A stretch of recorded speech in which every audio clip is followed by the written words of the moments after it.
Hello and welcome to episode 7 of Throneside Chat. Thank you for hanging out with us. I am once again your host, Jamie, aka Palace of J, on Twitch. Also joined by, once again, Seto. Hello. Hello, how are you? I am good. That is good. Video games are good.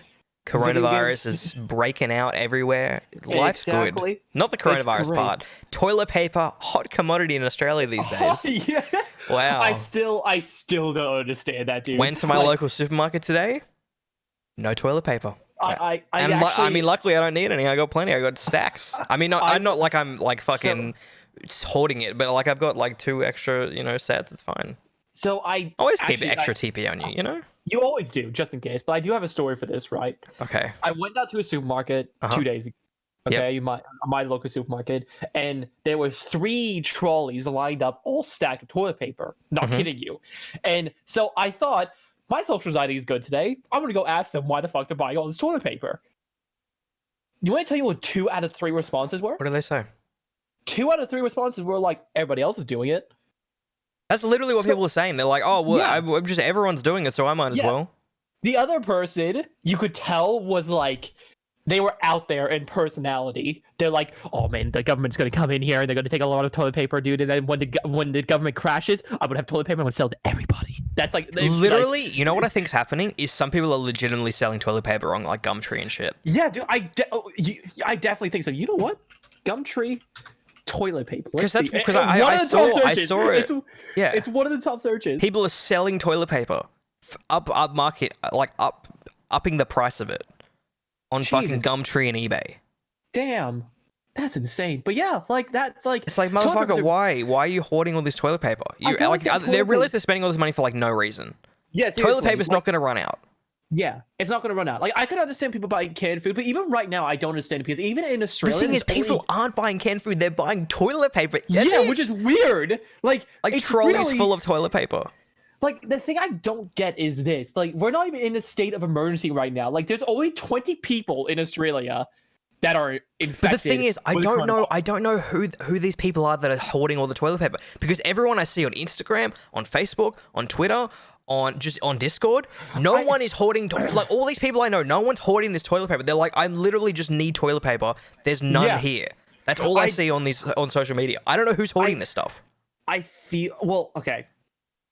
feel like I do know because since I do talk to a couple of people, I have a client. I do have clientele who are of Chinese descendants, and apparently a lot, and I'm saying a lot of their friends are buying stacks of toilet paper. But the thing is, like, all the videos I'm seeing of people fighting over this toilet paper, bunch of white people. Exactly. The bunch 3 people I saw were white people. So I don't understand. They're all white people. It's a fucking white people craze, I'm telling you.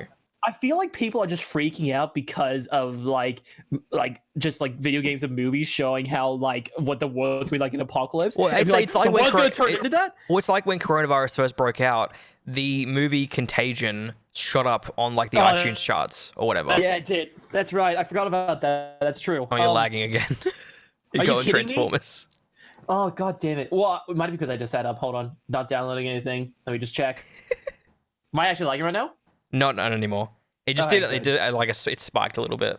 Okay, that's probably because I did open up my porn stash, so that could be it. Oh, that'll do it. Yeah, that'll do it. Gotta watch out for that. Gotta watch out for that. Let me know if I do lag again. But yeah, it's weird. I don't understand it. But like in Australia, there's only 2 people that died, and both of them were older people.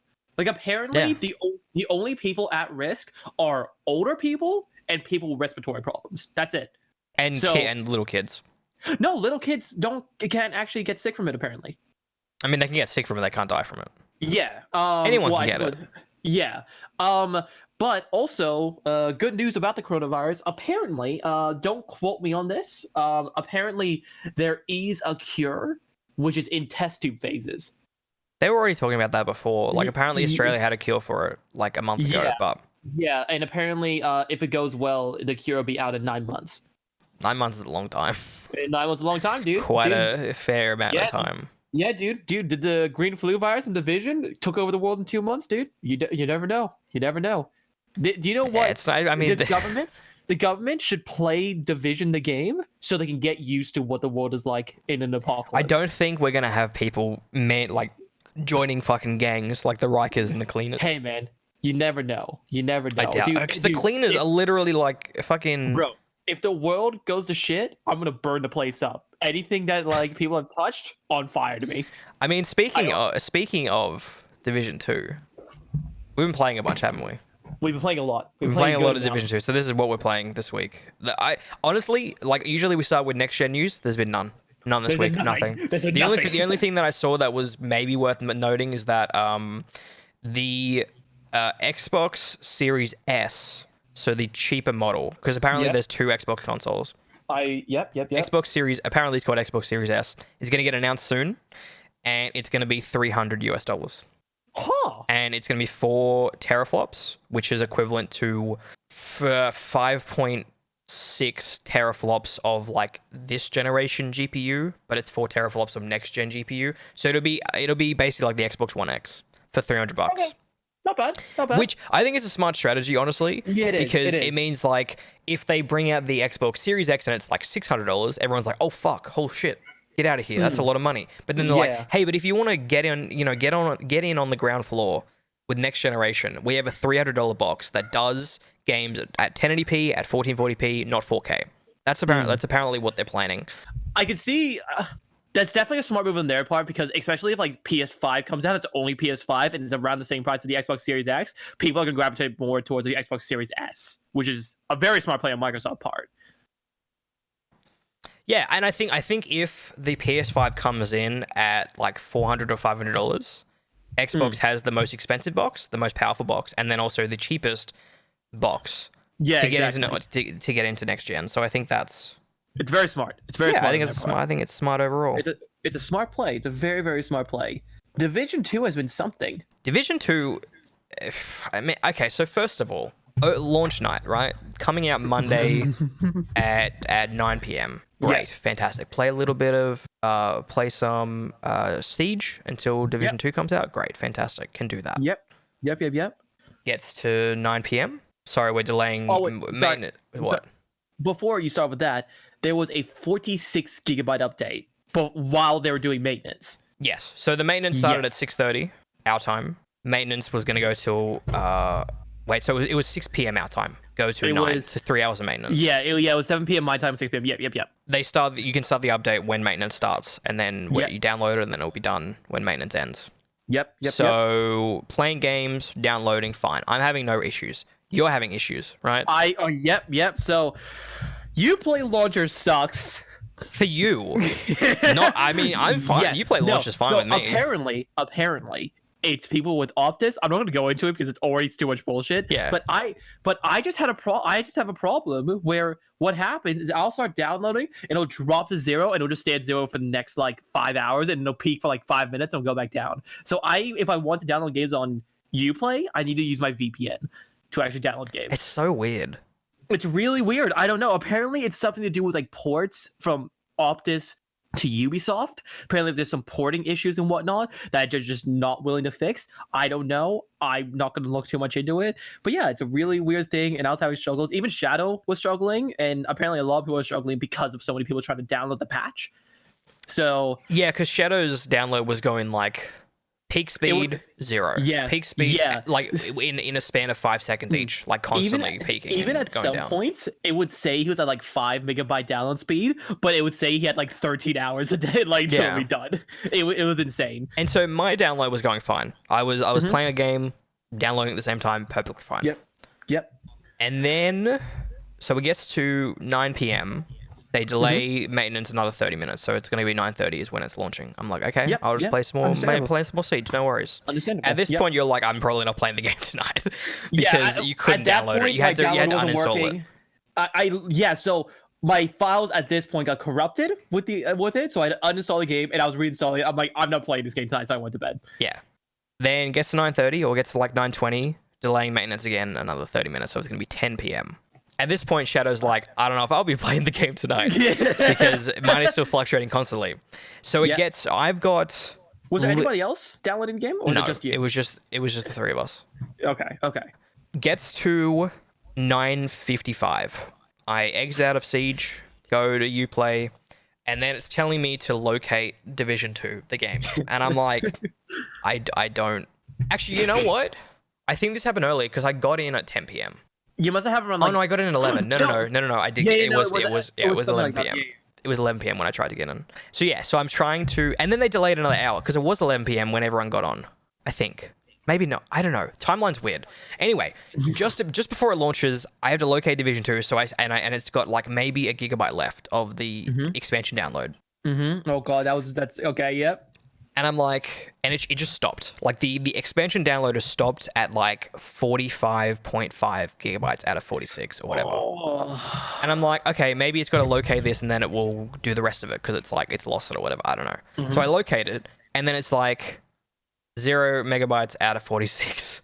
And I was like, I don't understand why it's completely restarted the download. Like, where has it been downloading to and then it just wiped it? Like, I don't understand where that download went. I think what actually happened was it kept that 45 gigs and then it just had to like verify it all again because it took like 30 minutes. Oh yeah. So I don't think it actually did it from scratch because it was very quick. Yeah. But yeah, so I had to wait like an extra 30 minutes. And then it got to like 45 gigabytes again out of 46 and stopped. And I was like, okay, weird. So what I did was I went out of Uplay, went back into it, and it just did it. And I got in. Okay. Problem was, so here we go. So I'm loading up the game, right? Loading up Division 2. Warlords of New York, ready. It's loading, gets to 100%, gets to 100%. Error Echo 07 shows up on my screen. I remember seeing this. Yep. Not sure what that is. So I just press try again. And then you go to the screen where it says Division 2, you can play the game or you can exit. And then some woman's voice says, press space to play. Press escape to exit. Very weird. I'm not blind. I can see that. Woman, I don't need you to tell me I don't need you to tell me anything. I'm good. I don't need this like blind assist or whatever this game has. I don't know. This is the thing I'm confused about. Why does it tell you that there, but when you actually go into the game, it doesn't do it? I think it's an option in the game. It's just for some reason the server issues were causing it to activate for everybody. I just imagine like the person's like press space to start, press escape to exit. As soon as it gets to the game, good luck. Like I don't know. It was because it's actually I think it's an option in the game.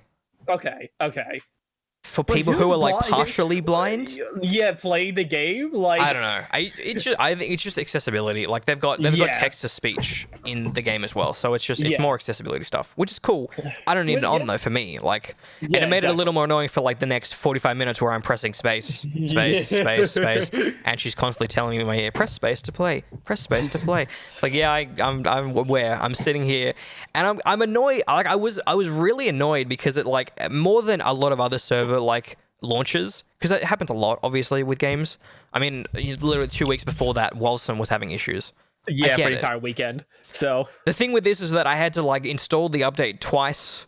There were just issues from like the get-go, from immediately from starting to download it all the way for like 3.5 hours. Issues with this, so annoying. Want to play it. And so it got to like, I think it was 11:30. I was like, I'm gonna keep pressing space. I'm gonna end the stream. I'm gonna keep pressing space and just I'm gonna edit while I do this. So I edited the podcast, and at the same time while I'm editing, I'm pressing space to try and get into Warlords. So it gets to it was annoying because I'm like trying to listen to you and I to like cut stuff, and then she's like press space to play, and I'm like it's very difficult for me to like do this at the same. So, no, I did it anyway. I'd imagine at some point it would start like blending together to where like it sounded like she was a part of the podcast. Like honestly, it felt very weird. And so it gets to I finished the edit at like 2 a.m. Nice. And then I started the render and still can't get into the server. So I'm like, I'm just gonna render this overnight. I'm gonna go to bed. You were going for 2 hours. I was pressing space for 2 hours while I was editing. I mean, it was on and off. Like I would press space. My computer fell asleep, so if there's a random cut in the middle of the podcast, that's why. Because my computer went to sleep and it just cut the recording.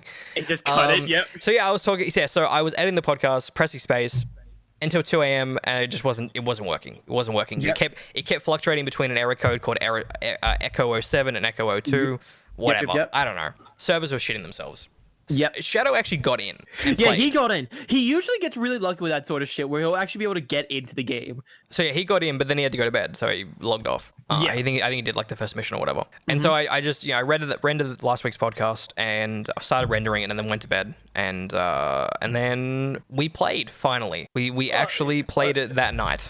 Yeah. Well, next day, here's my news story. So I was actually able to play all day next day because I took a day off work because, yes. However, there was a glitch that came in that affected a lot of people, including me, where how the story missions laid out is that it was pretty much like, if you ever played Destiny 2 Forsaken, it was pretty much like that, where you had to hunt down 4 people, then you go and kill Aaron Keener, right? You would go in, and then you would do these first missions, which is you like scan an object or something, and then you had to go to a safe house in the same area and talk to a person in the safe house.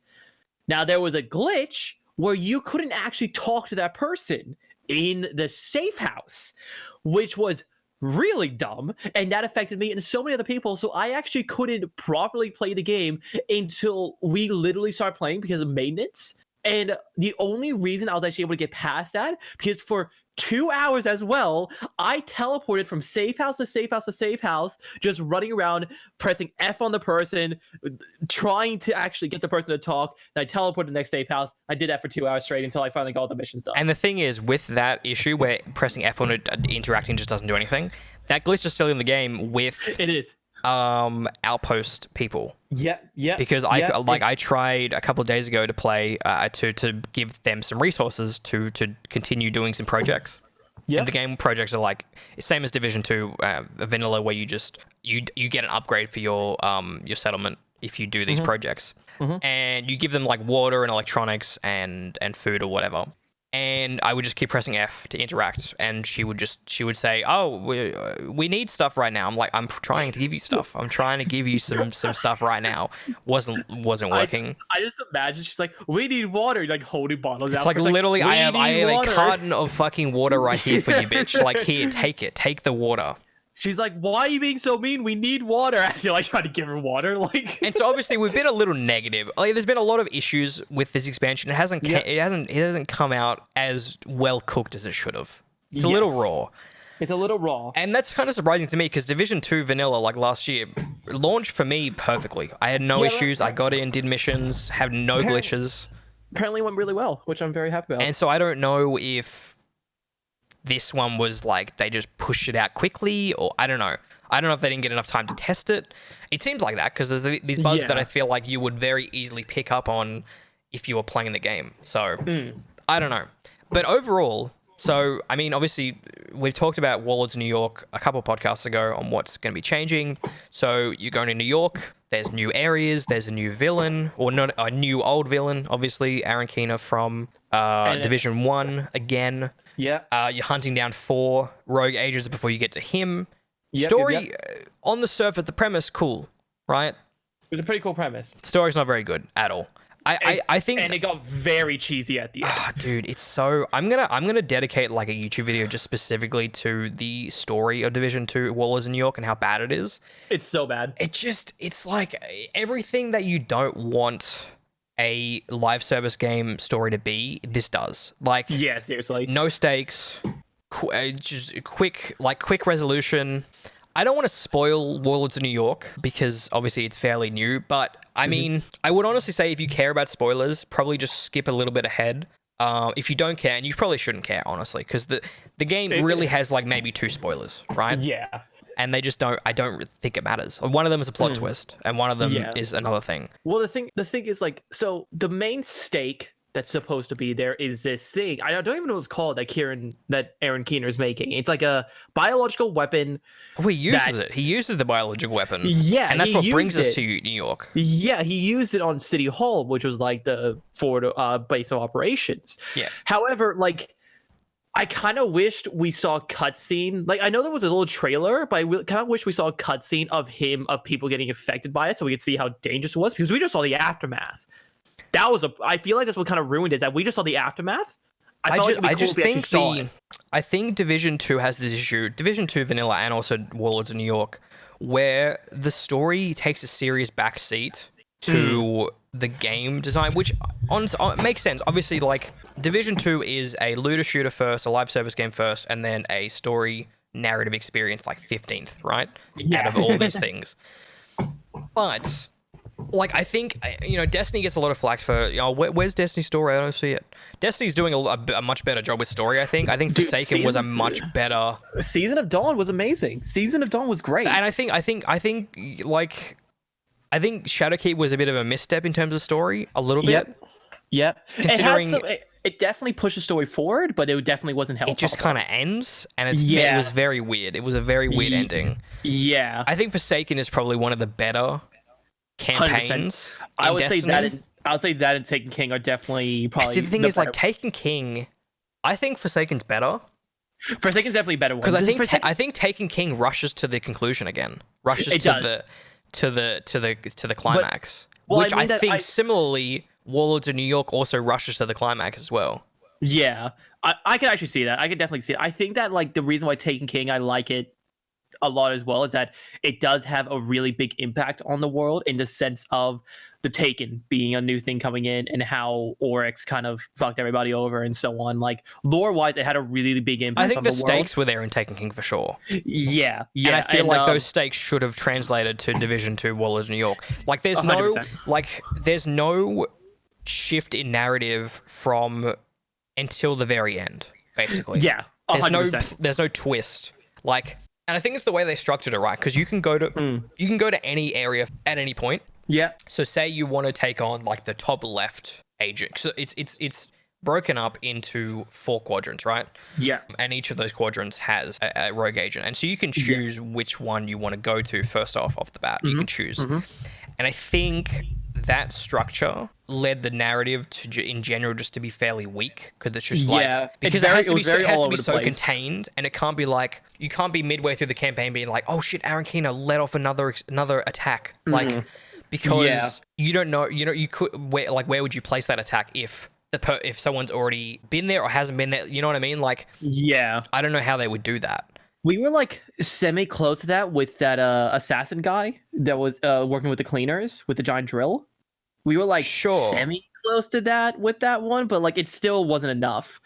And I think co-op games have a specific issue, like have trouble with this.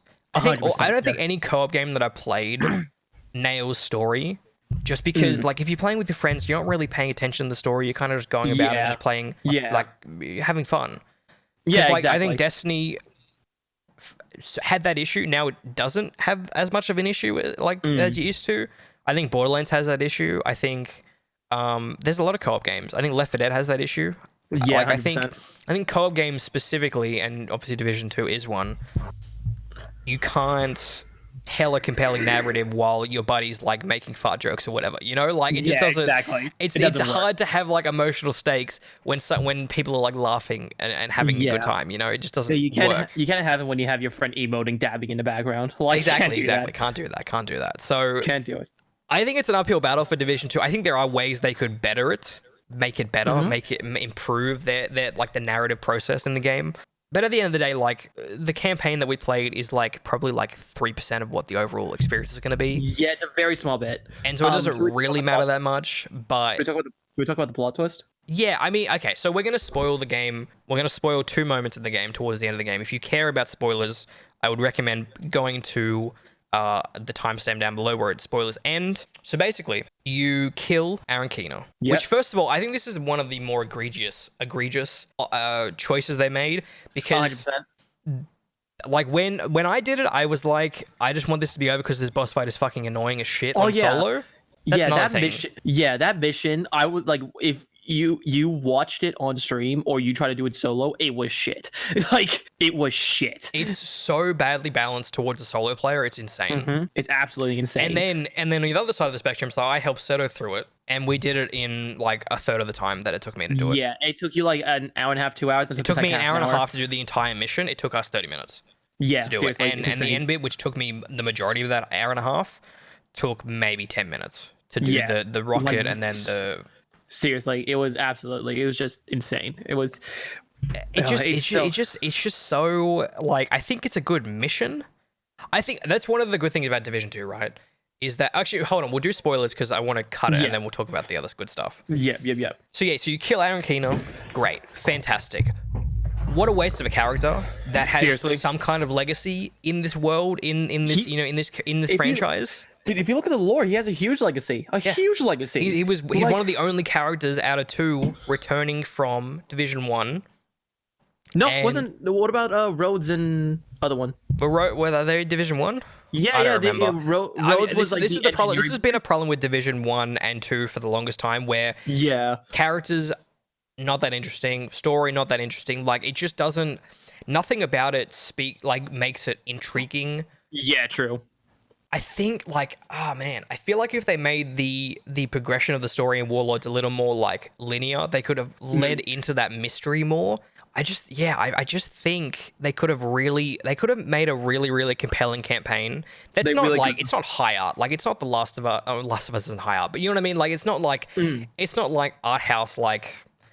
And The Last of Us is a bit art house, to be honest. Yeah, it is. It is. It's not going to be like that. It's not going to be telling a story of humanity and how far would you go to save the ones you love or anything like that. Yeah. But it could have told a story that's compelling in a way that like an action movie is compelling, you know? Yeah, exactly. And I just feel like just everything like it's like the Aaron Keener is so generic in this. He was so much the guy like, we are the good guys and your division are bad, government's bad, like we are good. Like just lagged out a that's little what bit. it was. Oh shit! The Aaron Keener was like, rogue agents are good. Government's bad. Division bad. You're all bad. Like That's pretty much what it was like. none of his motivation is very like his motivation is so paper thin. And it's like I Yeah, just want to be a seriously. bad guy. That's it. That's Not insane. not anything. Not like fucking Marvel did it better with Thanos. Like Thanos Yeah. at least had some kind of like motivation that Yeah. made sense, and you could be like, I can actually kind of understand where this person's coming from, where this dude's like- coming from. Aaron Keener, he's just a straight up bad guy, and there's Yeah. nothing to really. There's no reason to root for him in any way. No. I mean, shit. Even fucking in Forsaken, like what's his name? well, Aldrin. Yeah, Aldrin well, like, had a pretty good reason. He wanted to save his sister. yes, like he And you could- had motivation behind that. It was Yeah. false motivation, but it was like that's the whole reason behind his arc. Yeah, like you could see because it was two things. One, he was being manipulated by Ribbon, and two, he wanted to save his sister. So you could actually like see that motivation and why it pushed him towards what he did. So you could actually see that, like the reason behind it. That's And the I thing. think you can tell a story with like a villain who is just bad, who is just straight up bad. a straight but- up. Well, that's the Joker. That's in Dark Knight. Yeah, exactly. Yeah, straight up, just bad guy. Just doesn't give a shit. You can And you could easily even do that. like I'm totally thinking Aaron Keener could be like a Joker character where he is crazy. He's gonna do crazy Yeah. stuff. He's gonna like his Aaron Keener's plan is literally in the end, right? He blows up a ferry that sends the ferry right to him in Yeah, which Liberty is on Liberty really funny. Island. Which And is really so funny. and he's like, come get me. And so we go get him and then we shoot him and kill him and then that's it. Yeah, And his plan is I'm gonna launch a rocket. Where's he launching the rocket? I don't know. yeah. I have no idea. Well, Where's this missile going? He did say there was like one line where he's gonna launch it to Manhattan. That's where he said he's launching it to. Why is he doing that? Don't know. Like the motivation just isn't there. He was just doing stuff for the sake of it. He's like, oh, I'm just gonna blow this Yeah. up for no reason. Yeah. I'm gonna poison everyone for no reason. Like no revenge story. No like. It would have been really cool if Aaron Keener was like a character where like, because they talked about a little bit that like he thinks the world needs to be reborn in chaos. That's what they're saying. But it'd be cool if he like bred into that. Like he's like, this nuke needs to go off to kind of like breed chaos in this. It'd be cool if like that's where his character went in the sense of like a Joker sort of way. It'd be cool if that's where his character went. If it was but like a revenge, like he's like maybe a division, like the division left him behind to die or whatever. Yeah. Some kind of Yeah. motivation to like, and maybe that motivation was in Division 1. I don't remember. Yeah. But I remember Division 1 wasn't very captivating either. So I don't know. I don't know. Mm. I just think he was super weak, and then we kill He him, was and that's it. seriously- And Yeah. I mean, I'm kind of okay with it in the fact that now they can move on and tell a different story, but now they're telling the same story. Like, Yeah, well, now- literally, yeah. so at the end of the campaign, it's revealed that Fei Lao, your friend from Division 1, who was totally fine in Division 2 Warlords of New York, totally not at all being bad, giving you intel and stuff like that, turns coat and is now a rogue agent. Yep. For some yeah. reason. No, there's So- no motivation behind that. Yeah, so Aaron Keener, before you kill him, he tip taps his watch and then he activates a thing called, I think it was called like the network or something like that. The which Rogue activates, like, Network or whatever. the Rogue Network, which like activates a bunch of different to call a agents. bunch of rogue agents to New York. Yeah. Now, I said this, I did, and I really, really thought it would be kind of cool if they built into this. That imagine if your character turned out to be the rogue agent instead. Imagine like you tit-tapped to watch, and then your watch kind of turned on to kind of show that or something like that. I felt like that would be better than Faye being rogue. I felt like that would be something to cooler. give player agency. I don't know. It just felt like Yeah. like I laughed. I yeah, when it happened. I was like, "You're joking! Like you're kidding me!" Yeah. Like I knew there was some kind of twist coming because the story had been so bare bones that I was like, Yeah. they're pushing through all this to get to some moment that they think is going to be cool, but it's really not going to be cool." Yeah. And Faye Lau going rogue is that moment where it's like, whatever, like Yeah. cool, I guess. I felt like it would have been cool if in the Division, if your character would go rogue, because what that would have done is that would put Division in a league of its own, that you are now playing a looter shooter as a bad guy. You're not the person saving the world. You are Or in your own... if it was a choice. Yeah, but choice, it'd be cool if like your watch turned on and you had the choice to either kill Aaron Keener or kill the Kelso, I think that's what her name was, the chick with you. Like, it'd be cool if that happened, and then you could choose to be a bad guy and literally go through the world as a rogue agent. That would be really cool. I felt like that would have been a lot better than what they did with Faye. Like, Totally. I think it gives player agency. It pushes the story forward. It has kind of like it in the community. It creates this cool divide where people are choosing to be good, people are choosing to be bad. I like that. Yeah, I think that's a really really cool idea. And maybe they're building up to that at some point. I have no idea. Well, that's a thing that like Destiny's building up to with the darkness. Seems like Destiny's building up to that. Yeah. Yeah, which I can't like. I won't talk about it too much, but I can't wait for that to happen. But like, I really hope Division does the same thing where you can choose that your character can be rogue, because I would love in a looter shooter, because every looter shooter is the same, where you're the person saving the universe or saving the city. I would love to be the bad guy trying to destroy the city at some point. I remember the first gameplay reveal of the Division 1. Originally, the Division 1, the entire map was going to be the Dark Zone. Yeah, I remember seeing that. Yeah. Which would have been awesome. That would have really, or like, I felt like it would have been cool if like you could choose to have it as Dark Zone or not, and like if it was Dark Zone, it was like much better loot. You know what I mean? So like high end PVE or PvE/PvP players could go Dark Zone, all Dark Zone, or like, or imagine if the early game was not Dark Zone, and then something in the story makes end game Dark Zone, and so like you're going through these missions, but you could have other players showing up at some point. Yeah. That would be really dope. Like I remember seeing the first gameplay where they're like going to the police station to get some loot, and then they're like, it totally reminded me of Battle Royale actually back then, where like they're going in to get some loot, and then another squad shows up and they're fighting this other squad, and they're fighting outside the police station. They're going into the police station to get loot, and it just looked really, really cool. And I think that would have been cool for Division 2 to have some like for New York to beat like that, where early game, because obviously you know when Aaron Keener activates, even if you don't have the choice, activates it so that a bunch of rogue agents come, then you have the entirety of New York is now a dark zone, and there are rogue agents, and people have chosen to become rogue agents. There's other people who aren't rogue agents. Like I think that would have been really cool. That would be dope. I really do. That's one thing about, there's two things that remind me that did something like that. One, I know I talked about it a little bit, Sea of Thieves. That's one thing that Sea of Thieves does really well, is that the entire map, you can be hostile if you want to. Not many people are hostile anymore. It's a lot more grinders. Back in the day, everyone used to be hostile to each other. But the other one, and this was literally in the franchise, is survival in Division 1. Yeah. You could literally choose to go PvP, and you could, in the map, pretty much it was like, imagine DayZ, like its survival aspects in the game. You're freezing and whatnot because a blizzard came over, but you're also fighting other Division agents to try to get out, because there's only one way to get out, and you're trying to fight other agents to get out, which is pretty insane. Like, I kind of wished that was a thing. It just would have been cool. I felt like it's just really cool. There's a lot of cool. I feel like there's missed opportunities with Division at the moment. Yeah. 100%. I feel like I don't want to say they're going for the bare bones approach, because they're making a lot of cool changes in this expansion. Like we talked about them 2 weeks ago. There's a bunch of cool stuff in this, right? I want more. Like I don't know. I feel like for me, I want the world to feel more alive. I think that's the thing for me. I think that's why I'm asking for these aspects. To be fair, I think the world does feel alive. I think it feels more like, not in terms of like player interactions. Actually, I mean, feel like I want our characters to feel more alive. I think that's what I mean. Because I think actually like the map and the location in Warlords in New York is actually really good. Like I just going around, like that was my favorite part of Division 2 because the end game was a bit so.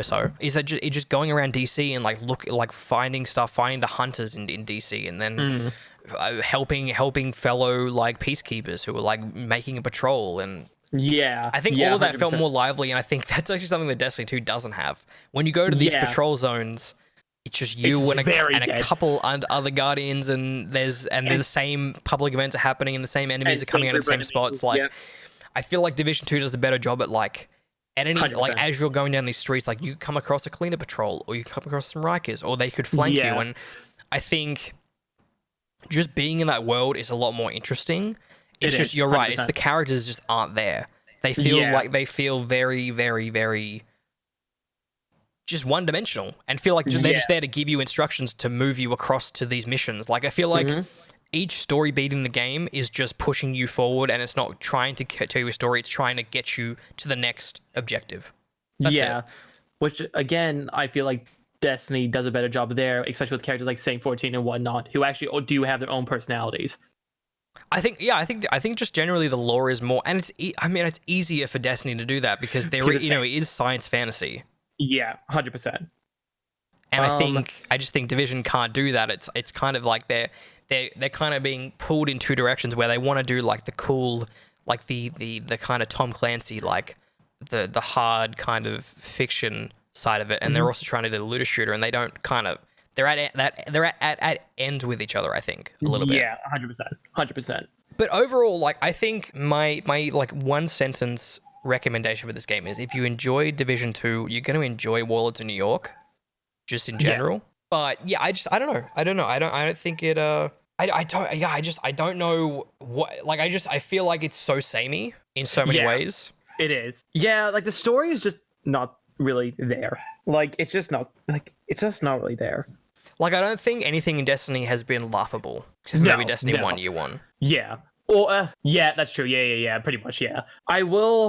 However, I will state this, and I know you agree with me on this. The actual missions and the layouts were quite good. Yeah, I think the missions in the main missions and even some of the investigations were fun. I think it was really good. I thought all of the missions like brought something new to the table. The locations were interesting. They're all very different. They're all very, very different from each other, which is very nice to see. They weren't like cut and paste going back to the same hallways and whatnot. You're all going to new areas. Like at some points you're like in a flooded mall, or at some points you're in an old police station, or you're on a freighter, or like a bunch of different areas, and they never look the same, which is very nice. Division does a great job with varying up the mission design. Yeah. In a way, I think Destiny doesn't do it as well. Like, Destiny's beautiful to look at, but a lot of it is kind of going through the same kind of motions a lot of the time. Yeah, you're always going through the same corridors and whatnot. And I think Division actually does switch it up in a really cool way. Yeah. And I think from just taking out the story from just a purely gameplay perspective, Division 2 is a lot of fucking fun to play. It's really fun. It's really, really fun. It feels good. There's like really nice feedback on the weapons and getting critical hits on enemies. I think one of the things that surprised me about this expansion is how much harder it is than Division 2 was. Seriously, dude? Seriously, it's a lot harder. I think they just nerfed everything into the ground, so you feel weak as shit. Which I do and I don't like that. Like I like the challenge. I think obviously it's going to get better over time, and we're going to get crazy builds, and it's going to be awesome. But at the moment, it is a little bit like I just want to kind of look around this area, like this world, and I'm getting constantly fucked up by everybody, and I just want to explore and look for shade caches and do the things that don't actually necessarily involve me shooting stuff. So that can kind of get in the way. It reminds me of Far Cry 5 a little bit, where like in Far Cry 5, you would just be trying to kind of going down a road, and then you'd have like 17 Apache helicopters over you, and there's a bunch of Jeeps on you, and it's like, I feel like there's not really many moments in Division 2 in the open world where it's just calm and you're just exploring, and it's very, I feel like they kind of throw enemies at you a lot. They do, yeah. There's a lot of times where there's enemies patrolling and whatnot, and they try to throw enemies at you. I get it, because a lot of people, I mean, my perspective is very different from a lot of people who just want to shoot the shit out of whatever. Yeah. But it would be cool to have like kind of quieter moments where there isn't like stuff everywhere all the time shooting at you. And you can run past patrols and stuff like that. Like, it's not, the open world stuff isn't too difficult unless you make it difficult with increasing the world difficulty, which I love. I've been fluctuating world difficulty in directives like for a while. I think I'm kind of like, I'm not playing a lot of Division 2 at the moment because I'm kind of waiting for the season to start. Yeah. So that like the XP that I'm earning is actually going towards the battle pass. Yeah. Because at the moment, like, I think the end game is in a weird spot where, like, when you and I finished the campaign, we were like, okay, so what do we do? Yeah, like, what are you doing now? It's not very clear, and I think it's because we were expecting it to change the gear score. It didn't. So level 40 stuff is the max gear score, and then now you're just kind of making builds, which I like that you kind of straight into it, because I think the lead up to getting to like pure endgame in World Tier 5 in Division 2 vanilla took a while. It took a long time. It took a long time. And so it's nice that like you get into Division 2 Warlords and in New York and you're just there and you're ready. You're going. Yeah, exactly. I do like that. It just it kind of struck me. I was like, oh shit, okay, we're in endgame now. Like, yeah, it didn't feel like we did anything to get there. And maybe it's because when the season starts, it's gonna feel more like this is what we're aiming for. This is what we're going for. This new gear this season we need to get. Like, that's gonna make more sense. Yeah. At the moment, it's in a weird spot where you're like, what am I meant to be doing right now? And I think those pursuits and those things you want to pursue are going to happen more next week when the season starts. 100%. I will say that the new gear system, Gear 2.0, is very good. I do like it a lot. I love it. Yeah, I think it's super, super easy to understand. Like, everything is very. I think it took me like maybe 30 minutes to get used to the recal station and how all that works. But now I'm just like, okay, so if I've got this piece of gear that's got a max stat that I don't really necessarily like, but I like that stat, just go to the recal station, bang it in, and it's there, and then it's there forever. And I like that a lot. Yeah, I really like that whole. That's what I've been doing a lot of the time now. I have been focusing on XP or like getting certain like builds at the moment. I've been more focused on just getting good pieces of gear that I can then put into the recal station to get. Yeah, exactly. So that later down the road, when I'm like when I'm actually building like some really high tier stuff, I can then go to the recal station and be like, oh, I've got like a 20% critical hit chance that I can put into this that's going to make this better.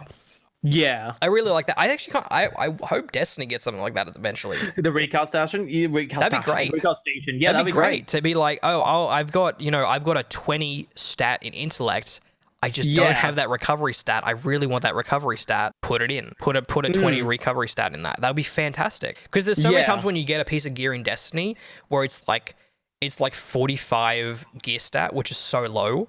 But then you have like an 18 in one of them, and you're like, that 18 is really good, but the 45 is so low, it's so useless. Like, exactly. It's a waste having this 18 on here when I can just, if I put it to max, if I upgrade it all the way, it'll be a 20, which is perfect because then you get 20 on five pieces of gear, you have 100 recovery. It's great. Yeah. I would love that kind of system. It'd be great in Destiny 2. I think it would make grinding for the stuff you want easier, but in a way that wouldn't like detract from the end game. I don't think. Yeah, exactly. It would help it a lot more actually. Yeah, and because I think at the moment, Armor 2.0 is the going back into Destiny. Armor 2.0 is the worst part about Destiny 2 right now for me. It is. Yeah. And I think Division 2 is doing a much better job at giving you the pathways to gear that you want with targeted loot, with the recal station. I think all of that is really, really good, and I think the battle pass is going to help me just stick with the game in a way that it wasn't before. Because making builds cool, it's fun. I need something like that's giving me like tiny little pieces of actual progression, and I think the battle pass will be that. 100%. 100%. I think it's great. I as I said, if you enjoyed Division 2, you're going to enjoy Warlords in New York. If you didn't enjoy Division 2, I don't think Warlords in New York is going to change your perspective on it, personally. Yeah, 100%. And if you don't like cover-based shooting or semi-bullet spongy enemies, I don't think you're going to enjoy the gameplay experience either. Yeah, it's for a very specific person, I think. But I think anyone who's into Destiny is going to enjoy Division, I would assume. 100%. Like, just in terms of the build diversity and the grinding, like it's... And I think it's deeper. It's a lot deeper than Destiny. There's a lot of different stats. The world is also much more alive than Destiny as well. So if you're into more of that... Or in Division. World's alive more. Yeah. Sorry, Division's more alive. And if you're definitely into stuff like that, you'll definitely be into that game. But I'm sure we'll be giving like weekly updates on this game, like as it continues. Yes. Because obviously we're recording this before the first season starts. So next week we'll have some thoughts on the season. But at the moment, early game, yeah, I'd say I wasn't disappointed by it. I think I was disappointed by the story, but the missions were great, the locations great, and so far early end game stuff is cool. And I mean, we did a little bit of Dark Zone as well. And that was which fun. Dark Zone was really fucking fun. That Like, was I really don't think I fun. had a lot of fun at all in the Dark Zone, like originally in Division 2, like year 1. In year 2, it feels I don't know, it just feels more tense in a way that I think Division 2 year 1 felt kind of like flimsy, because you can get gear that wasn't contaminated. It's like, I don't know. It just felt like the stakes weren't there, and it's cool to have those back. And I think it's some of the AI in there is generally difficult. Like we were getting into some tough spots where we were like really close to dying, very close. Yes, very true. And I think it actually might be a Sea of Thieves thing where like not a lot of people are attacking each other in the Dark Zone, and maybe that's because they don't have build yet. And once we see someone with like a 9 million DPS build, they're gonna just go in and fucking wreck shop in the Dark Zone.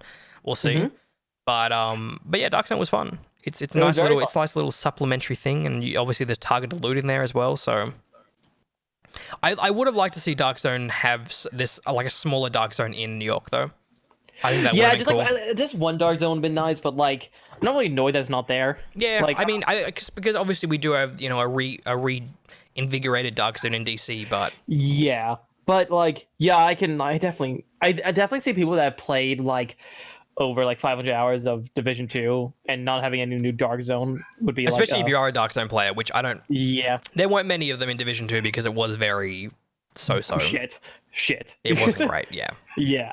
So yeah, I could definitely see it. Overall, enjoying it so far. I think I've put in maybe 20 hours so far into Warlords, so I'm enjoying it. I'm enjoying it so far. It's good fun. We'll keep you updated. Keep you updated. So you've also been playing some Siege, right? Yes, I've been playing a lot of Siege. I spent $180 yesterday on Siege.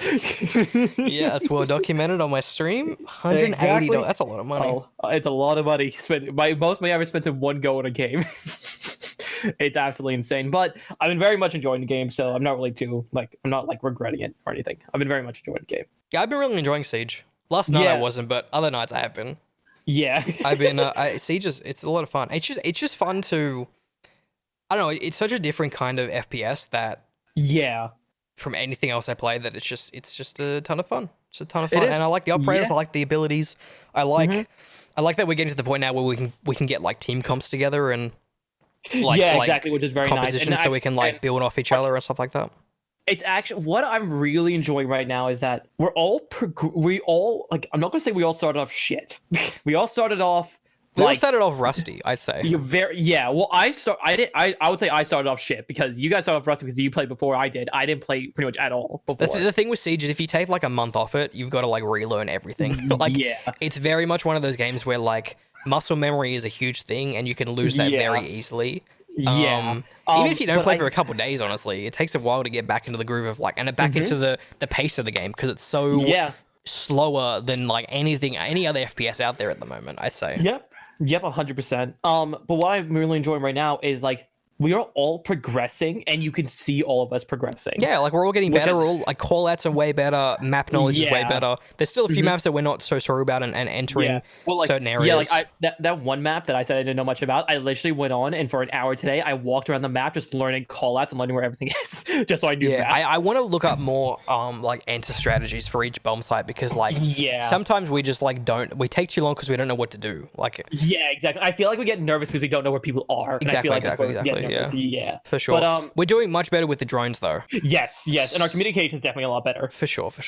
It's a lot of fun. It's like, and I think it's going to be great next week when the season starts. Although I don't think it's confirmed for next week, but I think it will be next week. Yes. With the battle pass and having like that constant progression, even if we are losing matches in comp or if we're winning, we're still going to get that cosmetics and stuff like that. It's going to be good. I'm excited for that. 100%. I'm very, very excited. I think originally I was like, Rainbow Six having a battle pass is weird. I totally get it now. I totally understand why that would make sense. It works very well with the game. Works very well. I don't think there's many games it doesn't work for, honestly. I feel like it's just a really smart idea. Is very easy. A battle pass is very easy to fit into a game. It's very easy, just like natural progression of XP. Exactly. It's the ones where it's kind of bullshit, where it makes like like they're purposely making it grindy so you stick with the game like 10 hours a day or whatever. Yeah, exactly. Like Modern Warfare does, which was very annoying. But yeah, And same I think BO3, what's or that? BO4, sorry, BO4 did the same thing. Yeah. Where it was nearly impossible to get it up. Yeah, I hate that. I hate that Yeah. stuff. Because it's Activision just wanting more money. Yeah, pretty much. But yeah, I don't want to rant about Activision. I hate Yeah, them. but I think hopefully Division's battle pass is not too crazy. I think it's 700,000 XP per tier, which isn't too bad. That's like 3.5 missions. Yeah, it's pretty easy. It's pretty easy. Is not too bad. So that's what that's 300 missions, I guess. That's quite a lot. It's very easy. That's actually a fair amount of missions to do. Yeah. But if you're well, I mean that's But base if you're level. grinding That's the game out, and that's also not including directives, harder difficulties. Because harder difficulties, you can go up to like 800,000 XP, which is one tier per level. Yeah, exactly. So, Exactly. Yeah, as you start getting more like better and better gear, it's going to be a much easier time. I'm looking forward to it. It's going to be cool having a rotation of Division 2, Destiny 2, and Siege next yeah, week. it's gonna be very nice. It's gonna be very, very nice. I'm excited Having for that. actually multiple games to play. Yeah, 100%. Yes, and having I think all of us, like me, you, Shadow, and Nathan, all have all three of those. So Yeah, exactly. I'm just It's going very, out of very all of those, which is nice. So I've also been playing quite a lot of single player games Yes, this week. I've noticed. So I really wanted to, obviously before Half-Life Alyx, which we'll talk about very soon. Actually, I might leave Half-Life 2 for the end so then I can segue into Half-Life Alyx. Very smart, very smart. You're thinking like a podcaster now. Obviously this week, out of nowhere, the Final Fantasy VII Remake demo dropped. Yep. It's about 45 minutes to an hour, depending on how well versed in the combat you are. It took me about an hour because I died to the final boss once. Yep. Holy shit. It's good. Holy shit, dude. So to preface, I have never played a Final Fantasy game before. Except for Final Fantasy XIV, which is the MMO, which I played for like 10 hours and then fell off, and then I have to pay a monthly fee, so I'm not doing it anymore. I might go back to it. So yeah, that's the only Final Fantasy I played, very limited amount of time. Final Fantasy VII Remake is like God of War levels of good. Shit. Okay. And I don't know if that statement is going to bite me in the ass later down the road. Yeah. But the hour I played was legitimately God of War levels of good. Shit. Okay. Like, okay. So invested in the characters, so invested in the story. Visually looks fucking legitimately one of the best looking console games I've ever played. Looks so good. Lighting is incredible. The hair looks great. Cloud's hair, fucking crazy. It's all gelled up. It's looking sweet. Looking very anime. Yep. And I think like it just the star of this game is the combat because it is so good. It feels so good. There's like particle effects flying off. Like you've got this big ass, because obviously you've seen Cloud. He's got this big ass sword. Yep. And you hit these enemies, like you really, like they feel it, and there's particle effects coming off them. And then like it's kind of, because obviously Final Fantasy VII originally was a turn-based game. This one is like for constant action. It's an action game. But Okay, dope. in the middle of combat, you can issue commands. So Cloud has like two abilities where he has like a sword slam and he has like a thrust attack. Dope. And so you build that meter up by slashing. Yep. Similar to, what's that game where you do that? You hit start. Fortnite. No. I can't remember. It was recent, like I played it, where you would charge up your attacks by hitting and then you'd use them. I don't know what I played recently that did that. I have no idea. I'm trying to think, because I'm thinking about the same thing, yeah. It wasn't Bleeding Edge, but it was like a melee game. I don't remember. I don't know how I don't remember that. Anyway, it's like that. Weird. Okay. It's like that where you like you're hitting enemies and then you charge up this attack and then you can like do a thrust attack at them. And so he does that automatically. So you select the enemy you want the thrust attack to happen to, and then he will just do it. He will it's like sort of turn-based where you issue a command to a character and they do it. Yeah.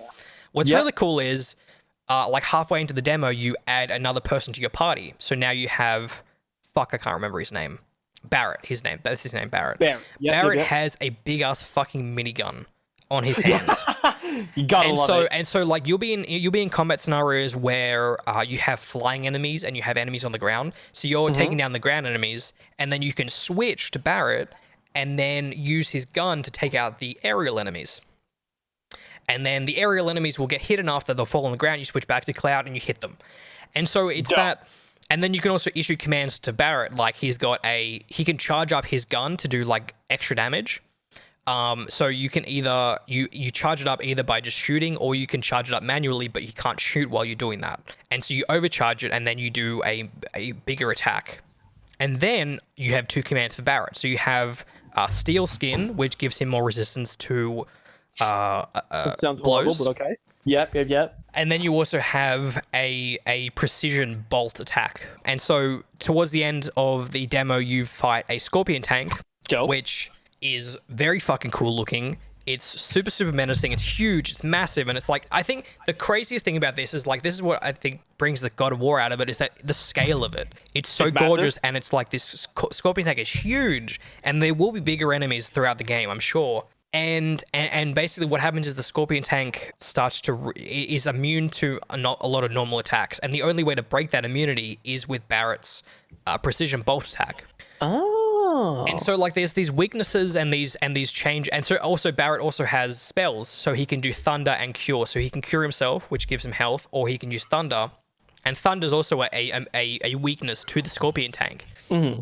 And so there's a lot of using Barrett to weaken or to stun the Scorpion tank, and then switching to Cloud and then doing like the slash attack and whatever, and just doing crazy damage. It's so deep. Like there's so many different layers to each character, and there's a lot of experimentation that I really, really dig. And you would think on paper it would be a lot to switch characters, do these commands. It's so seamless. It's so easy. You're just using the D-pad to That's dope. to do commands and go through options. And because the thing is, when you're doing commands, the game slows down. It goes down. Oh, okay. It goes slow-mo. Yeah, I forgot to mention that. Yeah, so when you're doing commands, like you're in slow motion, so it's totally... So you can kind of think. Yeah, you can be injured in slow motion mode when you're slowing down, because it's not completely stopped. It's just like very, very slow. Yeah. But it's just great. It's awesome. It's fucking cool. And this is coming from someone who has never played like a proper mainline Final Fantasy game, and I can't fucking wait for April 10th. I can't wait. Damn. I Okay. think it's an easy GOTY contender. I think this game will be easily at the Game Awards for Game of the Year. I think you'll totally see like Last of Us Part 2, you'll see Cyberpunk, you'll see Doom Eternal, and then you'll see Final Fantasy 7. Like, Damn. I just think it's going to be up there with those. I'll give the remake demo a try. For sure, dude, you'll be very impressed by it, I think. Okay. Because I've been slowly like cautiously optimistic for it, because I'm like, I'm not really a big Final Fantasy fan. I've heard Final Fantasy VII is like one of the best games of all time. Like, we'll see if they pull it off. I think they're so... If the hour I played continues for like another 40, it's easily one of my favorite games of this year. It'll easily be one of them. Okay. Like that's something big you'd be saying, but okay. Let's see it. So, after finishing Final Fantasy VII, I was like, I need some Final Fantasy more. I need more Final Fantasy. I need a fix. And so Jordan told me that before Final Fantasy VII comes out, I should play Final Fantasy 15 to see how much better Final Fantasy VII is going to be than Final Fantasy 15. Because Final Fantasy 15, so. So I started it 2 nights ago. Yep. I played like 4 hours so far, 4.5 hours, nearly 5. Yep. And the whole... So Final Fantasy, the way it works is each entry is like a different story. None of it really links together. Mm-hmm. So like Final Fantasy 13 is different from Final Fantasy 14, is different from Final Fantasy 15, is different from Final Fantasy 7. Each of them have their own set of characters. I don't think there's any crossover. There might be. I have no idea. There's 25 of these fucking games. Who knows? I don't care. So far, Final Fantasy 15 very standalone. Mm-hmm. Your character is called Noctis. You're a prince. You're gonna get married. You've got 3 companions with you.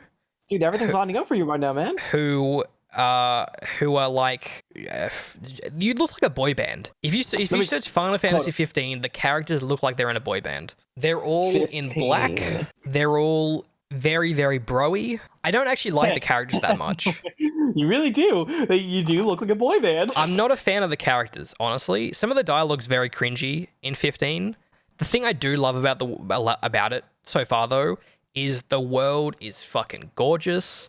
I love it's open world. Oh, this is the game.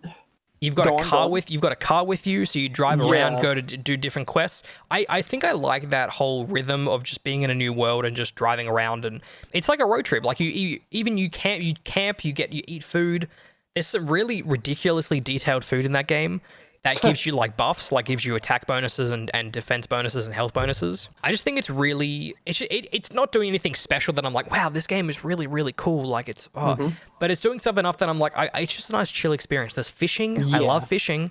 Love fishing in games, and so yeah, it's just been a real. It's a nice like just chill game that I can play like off stream that I just I hop in and out of. Imagine if like the 30th Final Fantasy game, they have like an Infinity War level event and everybody crosses over to the same universe. Dude, that'd be crazy. And the thing Imagine is, like that. the funny thing is that Kingdom Hearts. Yeah. There's Final Fantasy stuff in Kingdom Hearts. Really? There's like clouds in Kingdom Hearts too. It's very weird.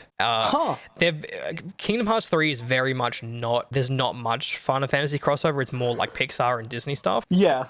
But yeah, there's been crossovers like that where they have a bunch of Final Fantasy characters all together and shit like that. There you go. Didn't But know that. 15 is on Game Pass, so I'm playing it for free, so I'm not too upset about it. Oh, okay. Then I'll download it as well then. It's an experience. It's cool. If you just want something like just to chill and hang out to and just chill with your boys, Chill with the boys. I think it's a really, really pretty game. Like, I'm playing it right now, 1440p, obviously. I'm playing at 60 because it's not really hitting the 100 or 120 because it's very, very graphically demanding. Yeah, it's just a really cool world to be in. I will say, dialogue and like story so far, like it's like kind of a Division 2 thing where I think they think the story's cooler than it actually is. Yeah. Where like, I guess mild spoilers for this game. Like, so at the end of chapter 1, the kingdom you're leaving behind gets invaded and your father dies. And I feel like I'm meant to care. I really don't. You just don't. And it's really weird because like one of them has like a camera, and that at the end of each day, they'll show you all the pictures they've taken. And like just like minutes after your father dies, he's showing like pictures, and it's just Noctis smiling. Like Noctis' father just fucking died. Like his home's been invaded, but he's smiling next to like a rock or whatever. Like it's very, very like it's so much cognitive dissonance between like what's happening in the story and what the gameplay's giving you. Yeah. But yeah, I don't know. I just really like it. I don't think this game is remarkable in any way so far.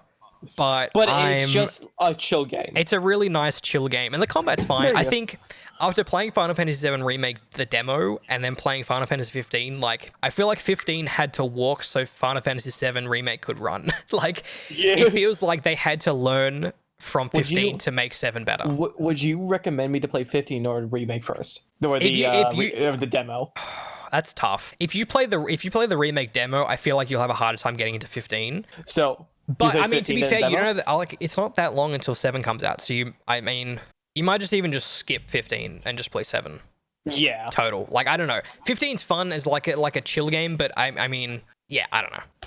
I wouldn't like specifically recommend it. I think you'll if you enjoy the remake demo, you'll enjoy remake in general. Yep. So I guess just try the demo. See how it is. Okay. Check it out. It's only like 7 gigs as well, so it's really, really. Oh, wow, it's really small. Yeah. There you go. Okay. But yeah, so far, Final Fantasy 15, very okay. It's got like an 81 on OpenCritic, which I was like, that seems a bit high, but that's very high. I'd give it maybe like a 7.5 out of 10. It's good. It's good, but it's just not amazing. It's definitely not amazing, and it's not doing anything crazy good. But I just like it. I think the world it's so pretty, and I just enjoy like traveling around. Makes sense. In it. And you do these like these hunts, like there's like kind of like so at night there's like these demons that come out. Shit. And if you go to these like different inns, they'll give you like hunts to go kill them, and you get money called gil in that game. And so I enjoy that. I like it's like Monster Hunter right now. Is I'm just going out on hunts and then fishing. And there was a mission where I had to fish for like get a fish and then cook it at a restaurant and then give it to a cat. Because why not? Like it's very weird. It's very Japanese. And I'm not really used to the Japanese games. Like I don't play many of them. So like I guess the one that the franchise I'm most informed by is Resident Evil, but Resident Evil is very Western, even though it is made by Japanese developers. It's super Western, so I don't know. It's fun though. I'm enjoying it. I'm enjoying 15. I think it's an interesting ride. Then so Okay. I mean, the thing is, 15 is 80 gigs. So you might just It wait. is? Yeah, it's 80 gigs. Okay. Plus an extra 40 if you want to get that 4K textures. Yeah, which I'm not, but still, Well, yeah, that's you 80 wouldn't, gig, yeah. That's a lot. That's a lot. Holy shit. Yeah, I reckon. Oh I my reckon the safe God. bet is probably just wait for 7 remake. Yeah, that's what I'm gonna do. I'm probably gonna do the demo and then I will do the remake. Because it's funny because at the beginning of 15 it says a Final Fantasy for fans and first timers alike, which is a cute sentiment. I think 7 remake is going to be a way better game for Like, first for timers. that? Yep. Way better. And obviously 15 came out like 4 years ago, 2016. It So did. it's been a while. But yeah, I'm super keen for 7 remake, and right now 15 is kind of scratching that itch. So That's good. I'm excited. That's good. And so I've also been doing cleanup on another franchise, which I played obviously Half-Life 1 last week. This week I finished Half-Life 2 Yep. plus episode 1 and 2.